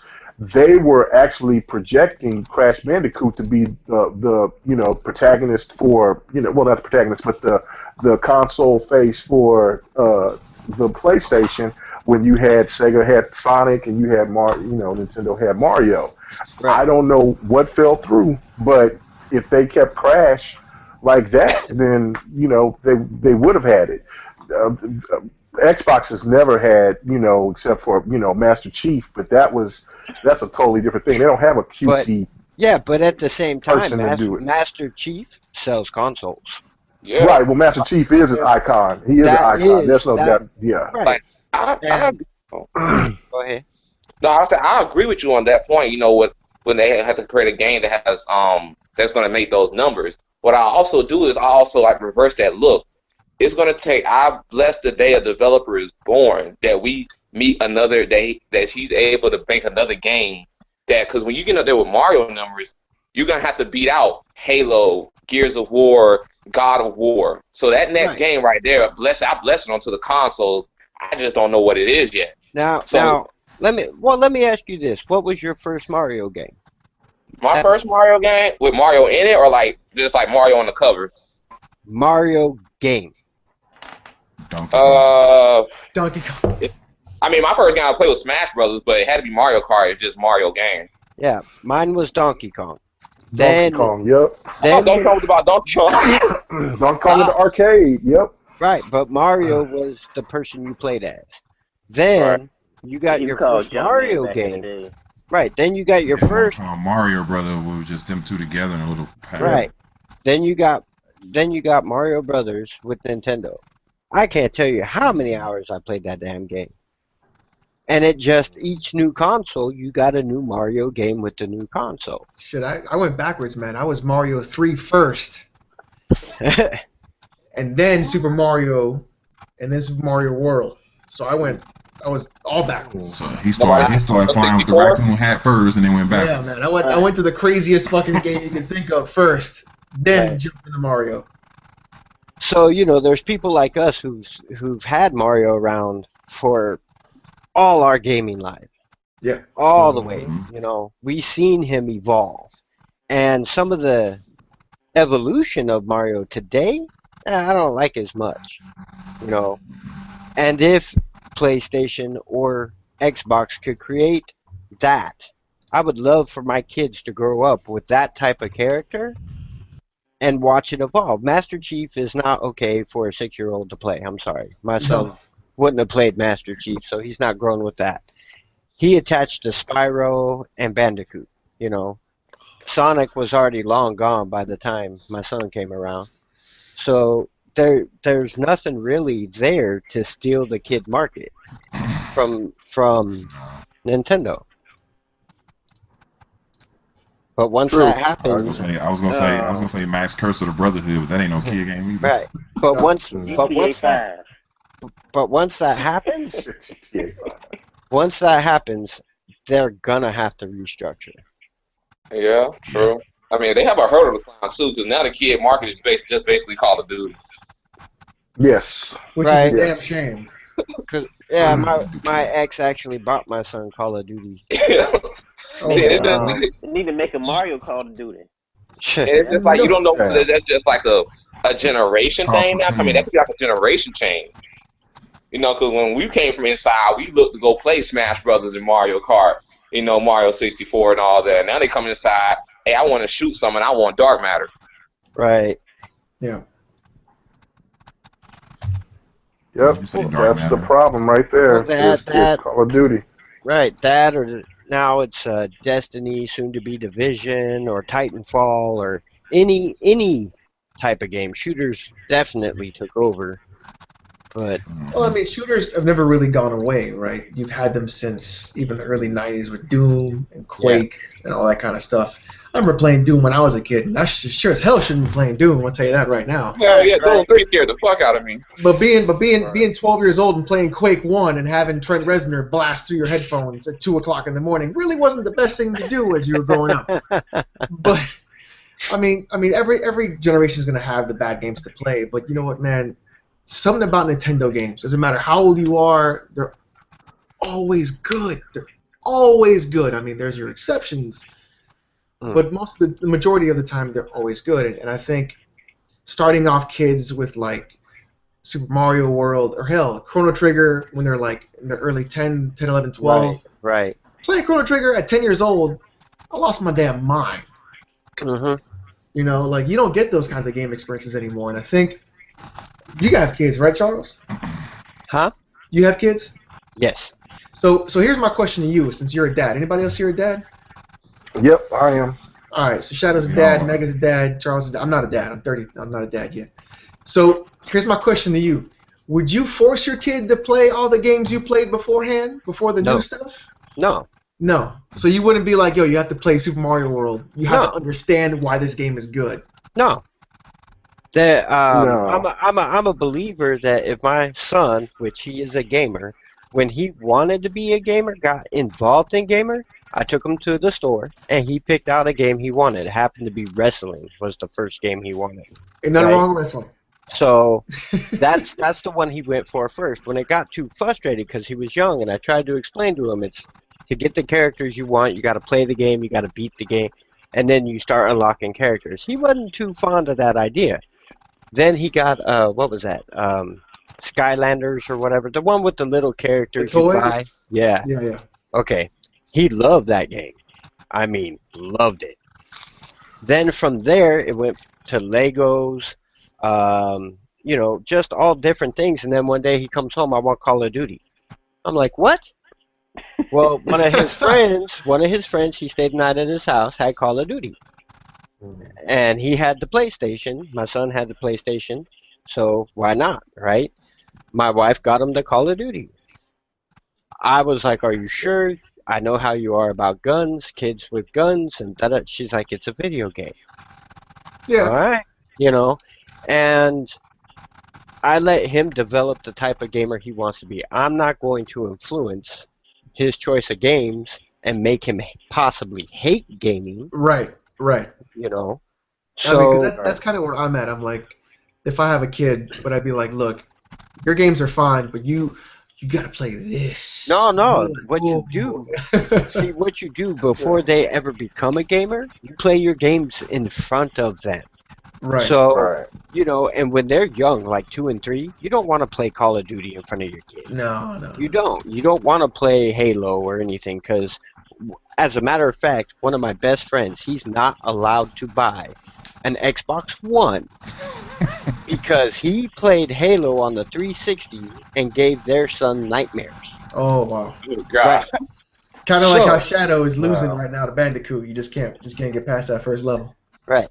So Well, that my sucks, my right? situation is totally different. I mean, my son, he's 22 now. So, okay, when we first, I was playing games forever. I had my son when I was young, when I was in high school. So I was still very irresponsible. I was playing those games. I was playing Resident Evil in front of him and everything else, and and he and so we would be going through and playing Resident Evil. He would be holding the stick on one end, and I would be holding. You know how you pretend like he thinks he's playing with you, but he's not. Right, But right, right, right, right.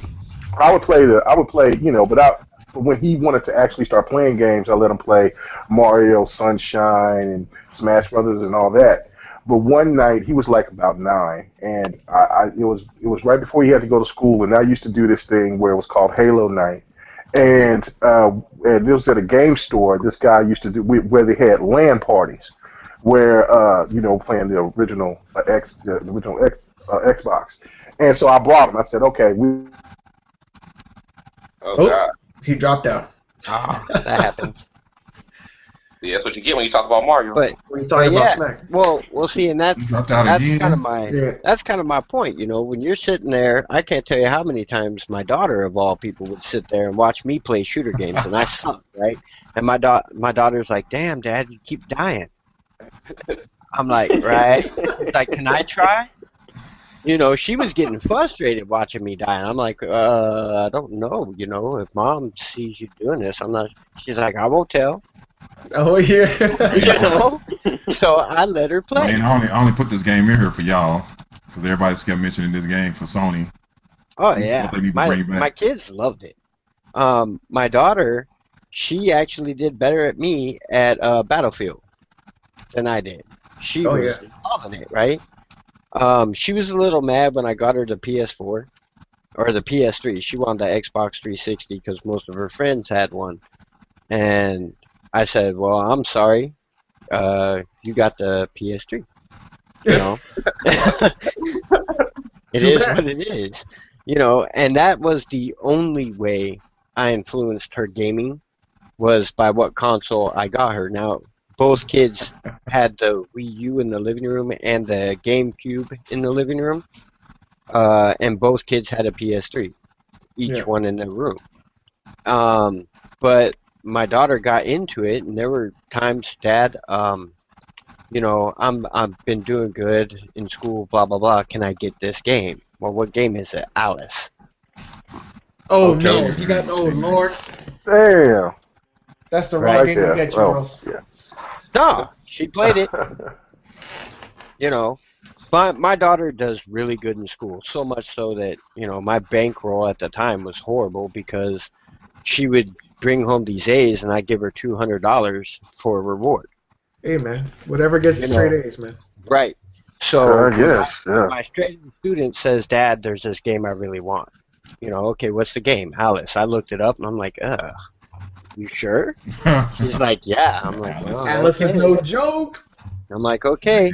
Bloody. She loved it, and then her brother destroyed the disc, so I ended up having to get her another one. But that's her type of game. She likes the dark, not Alan Wake, Charter series. Some friends gave me the first and second one. I kind of looked at it, and I'm like, a male version Tomb Raider, whatever. Boom, don't care. And my daughter played them, and she loved them. She's like, "Can I keep them?" I'm like, "Go ahead." Yeah. Daddy This doesn't is for play it. you, Lex. Oh Onimusha 2. But my daughter, she saw me play the PS1. She saw me play the PS2 and the Xbox One. So she saw the kind of games I liked. She only played a handful when she got her PS3. There were only a handful of games that I played that she wanted. One of them was Saints Row. She loved Saints Row. Didn't care. She didn't care for Grand Theft Oh, Auto, what? but she loved Saints Row. Yeah. Yeah, I like Saints Row a lot better. Right.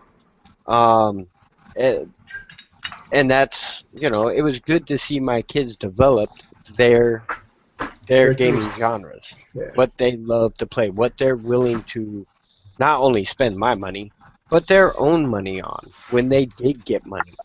How were they spending it? And I would watch, and I'm like, wow, okay, not bad. And there were times where my daughter bought a game. She's, just like any other gamer. Can we take this back? Yeah. I don't like it. Many a time. Right. I'm like, yeah, go trade it in. You know, Why you and can't skip the cutscenes? Gents, well, it's getting late for me. all right. I don't know about you guys. Yeah, it's 8 Oh, o'clock here. I actually know what. Okay, this is what I bought. I had to look it up and look at my receipt for my graphics card, There you just so go. y'all can let me know if it was any good. It's the MSI Radeon R7 370 DX12 uh, 370 gaming G4 256 bit GD R5 whatever it says. HD PC ready, crossfire support. That's what I'm reading. That's what I got. So you I got the don't know. R7 370. So Yeah, it's 4 gigabytes. yeah, it's 4 Yeah, that's gigabytes. good. That's a good Yeah, card. you'll be Yeah, you're fine. good. 1080p, right? That's a good card. Yeah, I'm doing Yeah, you'll be 1080p. fine. That'll do more than 1080p. Yeah. Mm-hmm. Yeah. What about the frames per second? Oh, you'll be fine. That should be fine. you'll get- That should be fine. If Okay. you're running at 1080p, you'll be fine. You'll be breaking 60. My Yeah. 780 Okay. is 60, and my Okay, 780 is a alright. 4-year-old card. Right. Okay, cool. I'm doing 7970, so you're good. Yeah. I'm Oh, just. did you say 970? Lord have mercy. I didn't really get a You know, desktop Charles, this time Charles donated blood for 2 weeks to get that card. Nah, no, I got them when they released. I have 2 of them. I got them when they released. So He's got I'm 2 of over them. here. yeah, I'm over here lost as heck and everything. Y'all got the desktop. that was before child support. Hey man, what you got to do is you got to stop going out to clubs and looking at chicks, man. You got to just It's start just saving your money. Right. Stay home on a Friday I night. know I do it. You stay home Friday, Saturday night, Right. and you got a badass PC, and you're like, well, am I ever gonna go outside? Right. You gotta have some kind of woman to impress, don't you? I got a girlfriend. Ain't no No, problem man. with that. I got a girlfriend too. I can't even front. I'm over here before she walk around this corner and look at me and say, "What did you say?" She gonna pull one of them Dave Chappelle's on you. What the hand say to the face? Oh, She gonna slap. Just slap the bit. Uh, She gonna do you like Pinky. Say it again. Say it again. oh shit, Killing Floor 2. No, they we say, Dre. Oh, no, I was just looking for actually one thing I am looking for the PlayStation and seeing how Killing Floor 2 does on it. That's gonna be interesting. So this is the last of our session. We've been on here 3 mother-loving hours exactly. Right. Good session though. We was on here almost 4 hours last week, but I want everybody to tell me, what do you think needs to change, because I want you guys' opinions on this. The way this fake ass console war has been going on for the last 2 years, I see it getting worse over time. And I see that eventually it's no longer going to be about games. It's going to be about pinching numbers. And at that point, we're going to get consistently nothing more than more HD remakes instead of new IPs. We're going to get a larger amount of DLC than we ever got in our history. We're going to start paying for games in parts. Shouts out to Major Nelson for openly saying with his own 2 lips that DLC is a fucking problem. Word. Major Nelson just said that in the interview the other day. DLC is a problem. So shouts out to him and much respect to him for coming forth and saying it with his own mouth. So that's great that he's a true gamer that's standing up for the gaming community. But what do you guys think needs to change, and how is both communities going to be able to come to one agreement that for once and for all it's about the games and the gaming development, and so we can start going towards the companies and telling them, look, we demand better out of you guys. We don't want a broken game with 30 patches. We don't want an incomplete game released early with no fucking game modes. Street Fighter and things like that. We don't want. I mean, how can we get these communities to get on the same path or the same wavelength and start speaking for gamers versus speaking for their funky ass consoles? How can we do that? You want to just go down the line? Yeah, Charles, go first. Vote with your wallet. Plain and simple. Don't pre-order things. Do not rush out and buy the game right away. And I've I do this all the time. I'll watch videos from you, from Brooklyn Boss, from anybody I can to watch and see how the game plays before I even bother to put my money down. It's money to me is time that I spent to earn. Um, Gaming is my passion, my hobby. I spend so much of my free time doing it.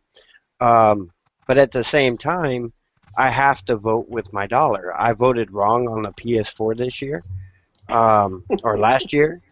No, laugh if you want, but for the type of stuff that I like to do, the PS4 falls very short.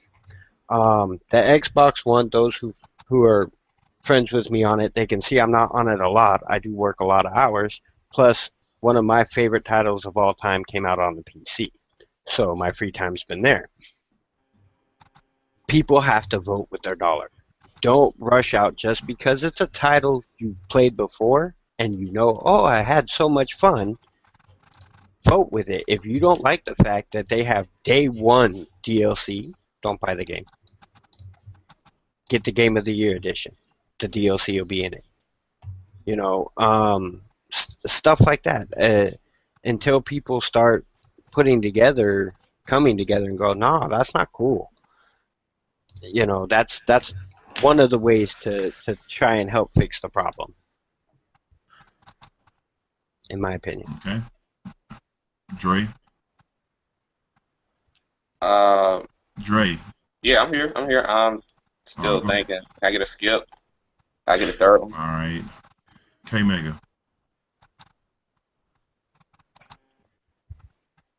Is K Mega still here? He's muted. He muted. Oh, my bad. Right, My bad. Link. I'm over here. Oh, Yeah, I'm okay. My phone keeps. That's why I keep dropping on my phone. Is battery's low, so it keeps popping off. Anyway, um, I'm just piggybacking off of what homeboy said. He's absolutely right. You got to think with your wallet. I mean, I've come to the point like I buy COD every year, for since the 360 first came out and the PlayStation 3, and that's a lot of damn money that they've acquired from me. And this COD I bought, I barely play it. I don't have the desire to play it, and so for that reason alone, that's why I'm not going to purchase COD this year. I'm not going to mess with Assassin's Creed. I'm not going to mess with Destiny. I'm not. Any game that wants to come out that's not a sports game, that wants to come annually every year, I'm not buying it. I'm not buying it for the reason because what you're doing is you're not giving enough. You're not putting enough effort behind what you want to do. It takes time for these games to be developed and to be made. Bring the proper content, and I'll definitely buy it. And that's where I'm at. Don't pre-order. Don't go to Best Buy and I'm not Best Buy, but Best Buy and to GameStop and pre-order games, and you haven't even tried it, play the beta or the alpha or anything. You just go by word of mouth because people will lie and people will deceive you. People are on the take. Mm-hmm. Until you get your hands on that game yourself, then do your due diligence and make sure that you know what you're purchasing because that $60 or that $80 or that $110 that can be going to something far more better and greater. Agreed. Mr. Lex, you are up next. Going down the line. You ready, man? Go ahead. Second crash. That's what I think. I think it's going to take the second video game crash that we had in the 80s to happen all over again. Yeah. Crash 2.0. And I see it coming. I see it coming with Steam and Greenlight. I see it coming with early access to consoles. I see it coming with DLC. I see it coming with season passes being $50. I see it coming to the point where people are just going, fuck you. And I'm waiting for ET 2.0 to hit, and all that shit just go down the fucking toilet. ET. Second crash. Nice. All right. That's gonna suck. Big time. Rain 84. I agree with what Alex said. The game crash might make people wake up because everybody worrying about console sales and this and that instead of focusing on the games themselves, and we're getting shitted on, as gamers. Like we're not gonna get the content that we really want because they're gonna say, okay, let's give them a Call of Duty and Assassin's Creed every year. They'll be satisfied, give them a ton of DLC.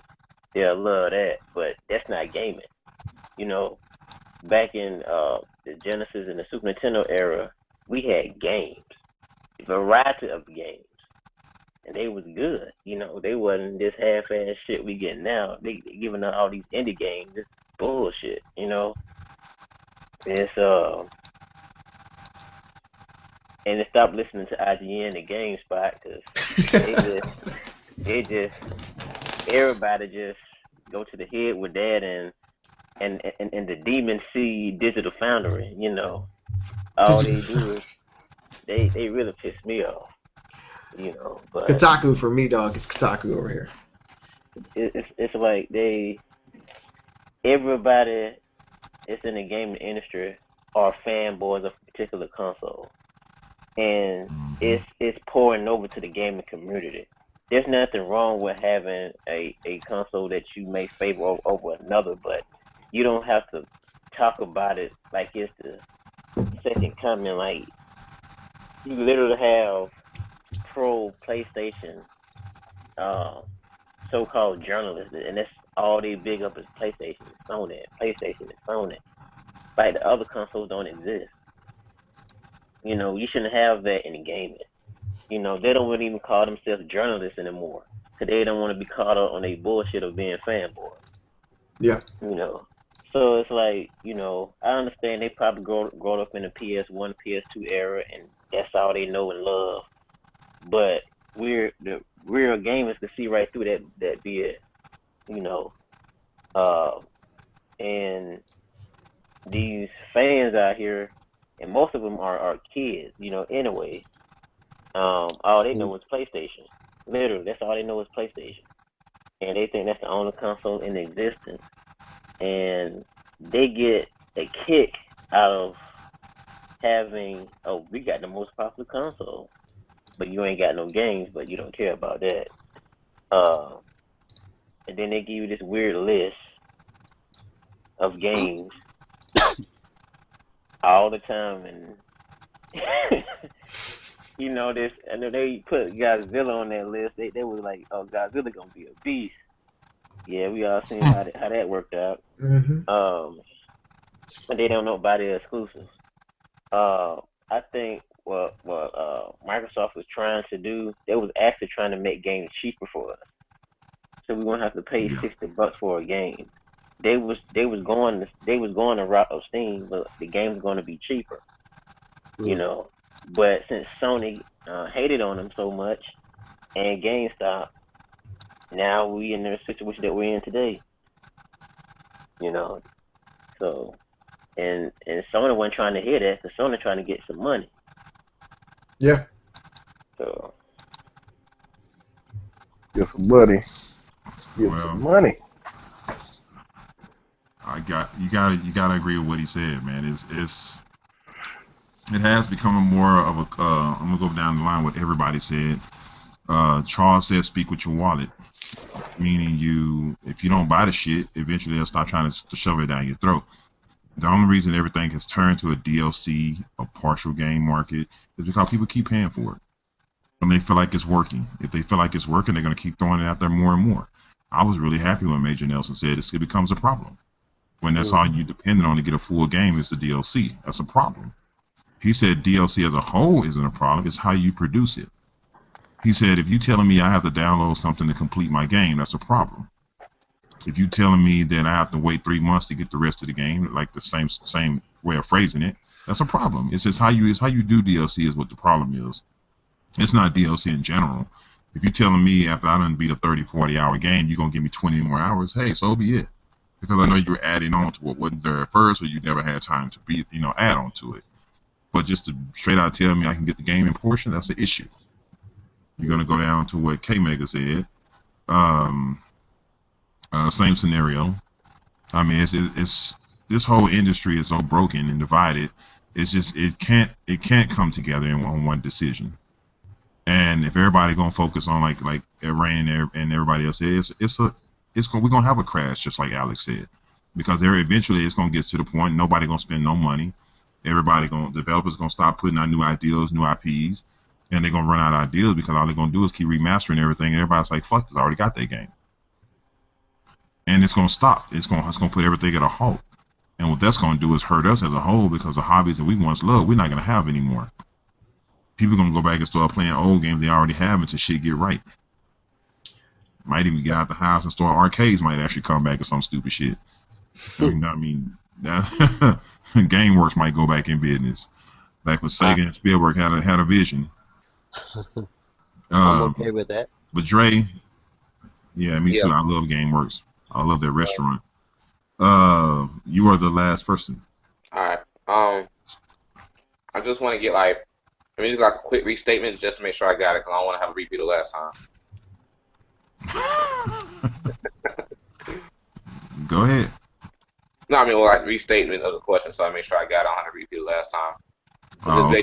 What do you think it's going to take? What do you think it's going to take for the gaming community to get on the same pages on both sides of the thing? The Xbox and PlayStation community come to an agreement, and what's going to make our market better? As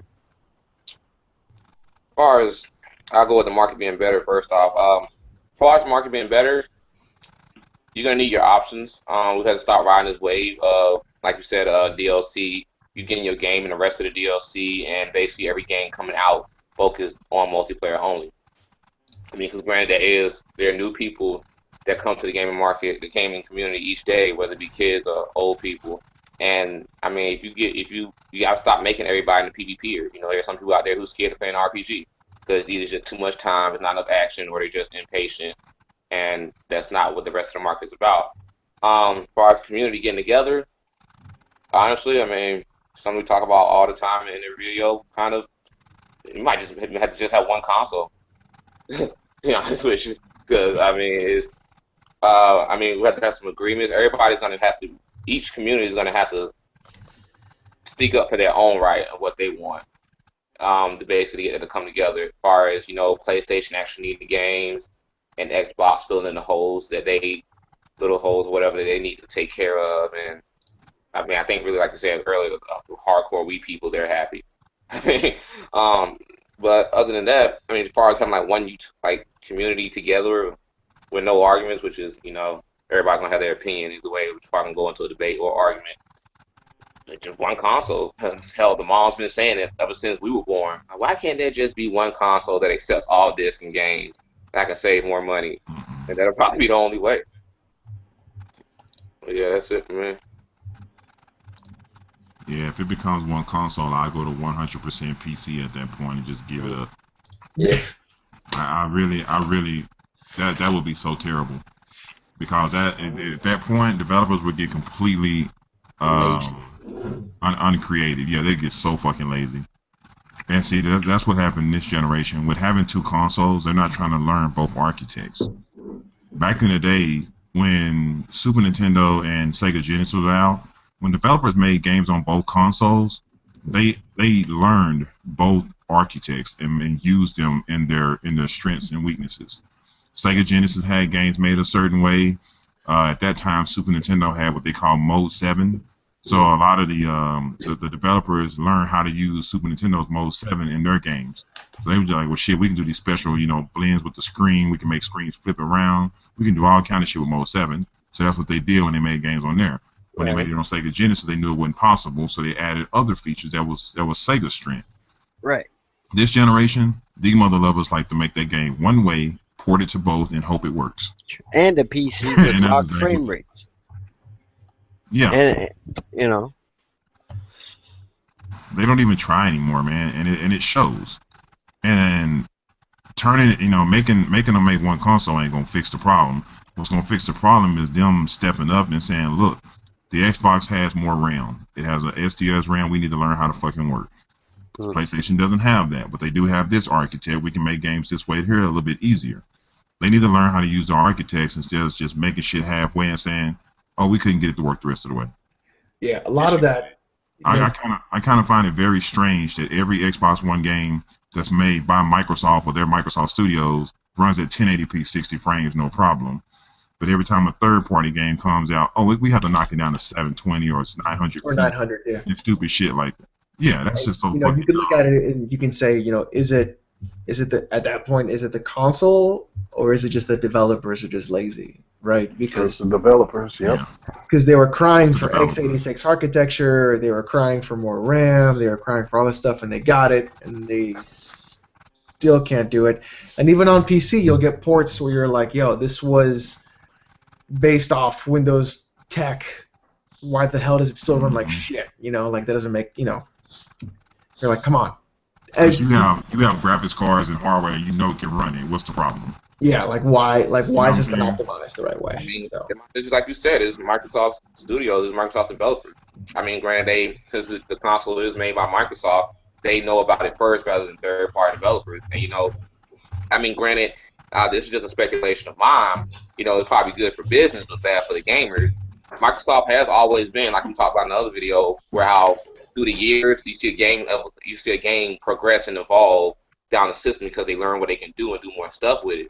Right. I mean, if Microsoft made the console, they know what every nick and tweak, every trick, every slot they put into the console, so they could just be like, hey, you could do this and this with the game right here. Now, you may break it, but we telling you how to get around this. Here's more money to fund into it so it can look better and do this. And then, granted, it'll probably like a little DLC, like, oh, okay, then we'll tell the third-party developers, we'll let them work on how to do this like later in the month, so next year or something.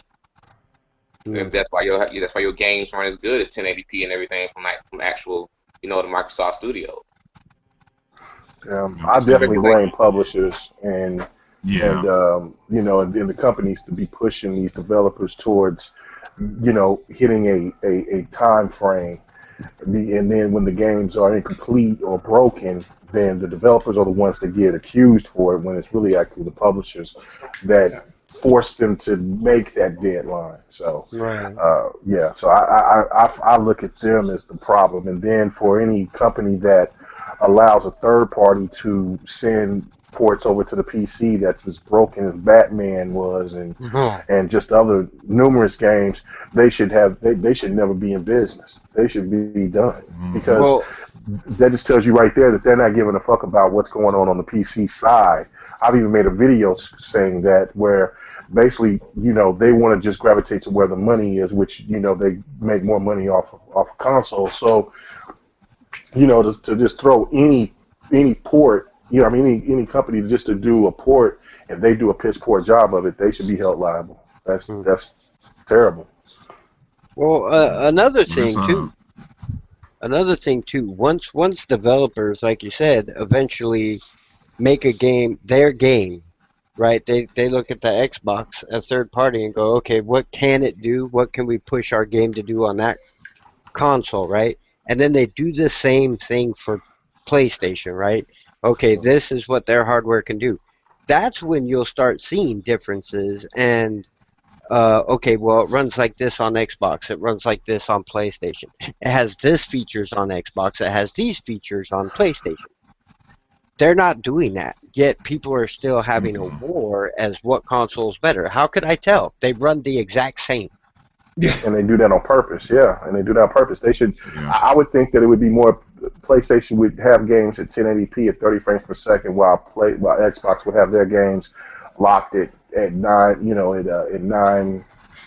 What is it? 920p, whatever that 960, whatever, and 900 and locked at 60 frames per second. I think until the developers really figured it out, or on how to just get to the core of what's going on with the X1.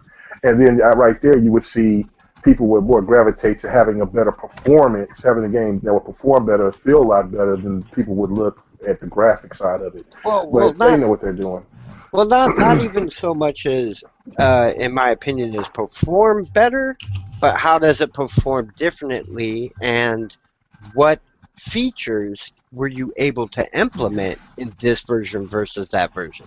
Do these ones right now there's no features. All they're doing right now is delaying the DLC per console. Right. They're going to get it in March. They're going to get it in April. That's the only differences in the games now. And then you ask other people, they're like, oh, well, the colors look different. It's a little bit brighter on here and a little darker. It ain't. It's the same game. No, it ain't. Yeah, it's the same game. It looks exactly the same, and people just want to make up shit. I mean, last And generation, the last 2 generations of the Xbox, I can definitively say there were games, third-party games, that played better on their consoles than PlayStation. well, They yeah, that's looked because all the PlayStation's games are and native 720. They couldn't right, do 1080. right, and the Xbox 360 games, a third-party title game, 9 times out of 10, always looked better than on my PS3. I'm not gonna lie, it Yeah. happened. I saw it. Um, but this time around, I can't tell, and that could be said. Okay, well, both of them have the same base architecture with slight differences. That's why. No, that is not why.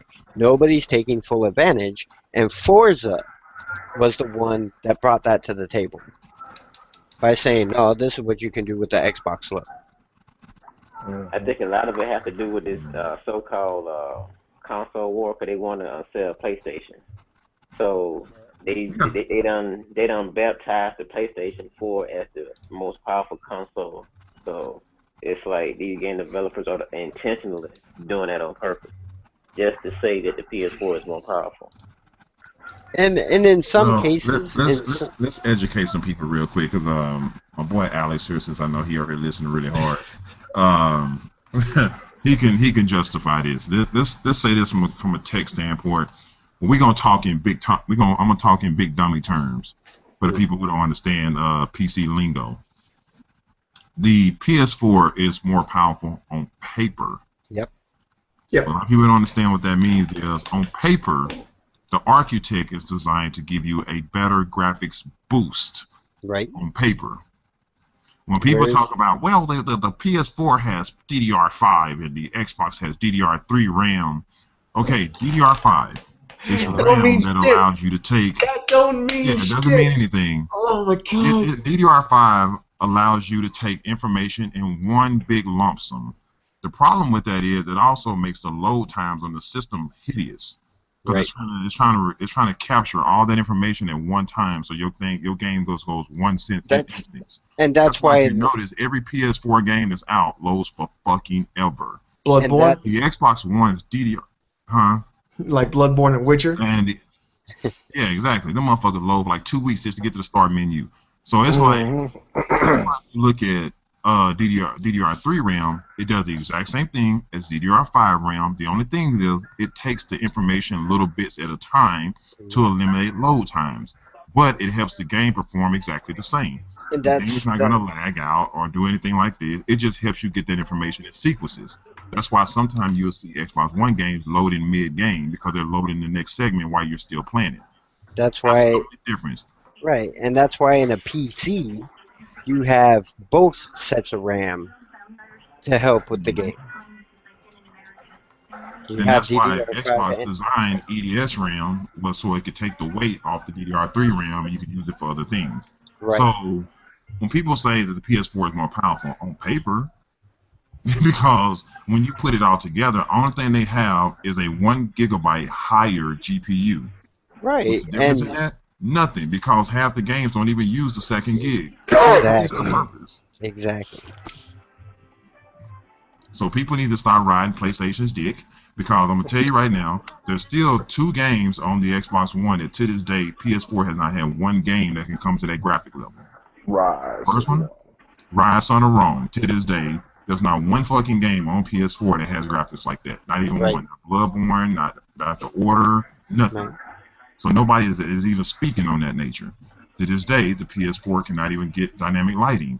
Mm. I don't know, fuck it cannot with the hardware it has. Still shocks me how the Developer.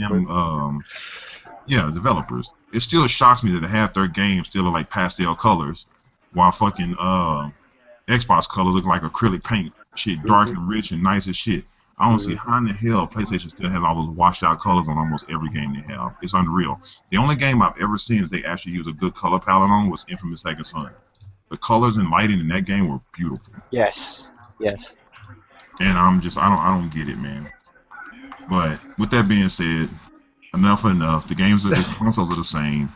stop reading into the bullshit, and learn that you guys need to come together and focus on the developers, focus on the games, XYZ, and come together as a team of gamers and really try to rebuild this market and understand what's important.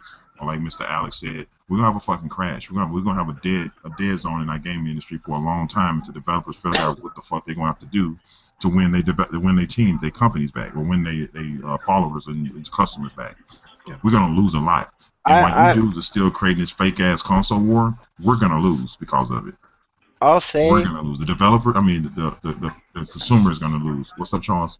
I thought the crash was gonna be this year until I saw Recore, Dragon Scale, those new titles, and I mean new. It's not a rehash of same old, same old. Yeah. Once I saw those games coming, that gave me hope. Scalebound, Recore, and Quantum Break will redefine gaming as far as new IPs. Mm-hmm. And with Quantum Break being a part of a TV series, they're gonna be able to download and install new levels and new episodes based off the TV show. That's gonna be nice as shit. That's cool. I mean, that game's gonna be continuous. Huh? Don't forget about Sea of Thieves. Hope you don't get the Defiance. What? Slap yourself. No. I'm just playing CSGO, so I don't know what you guys are talking about. I just play CSGO. That's all I play. I don't know. When I get them, I'm gonna play Pillow. That's what I'm about to do too. I got meetings in the morning.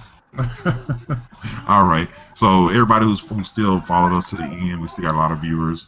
Appreciate you a lot for watching us tonight. The show went a little bit longer than we thought, but we had good discussions tonight. Again, thanks Alex for coming in. Be sure to I'm gonna put his link in the bottom of the description box of this video so everybody know how to hit us up. You're gonna have all our Twitters and our YouTube handles on here. Be sure to follow everybody, watch our videos and our content, and we'll definitely be back next Sunday. I want to thank Charles again for coming through with his insights. I want to thank Dre for dropping in at the last minute. But he needs to take about a good hour and a half on the show. And again, my returning leaders of Gamers United is K-Mega and Mr. Rain84. And again, we are still hoping to bring more people in here every Sunday. We're trying to get at least 10 people per podcast. Tonight we got 6, so that was a good show. We're still missing a lot of people that's normally here anyway, but that would have probably gave us the whole 10. But we're still looking for female and male gamers in every country. Be sure to join us every Sunday night. It'll be anywhere between 7 o'clock to 10 o'clock. Either way, we'll be here every Sunday night for a new podcast on new topics, and I hope you enjoyed the show. Everybody have a wonderful night.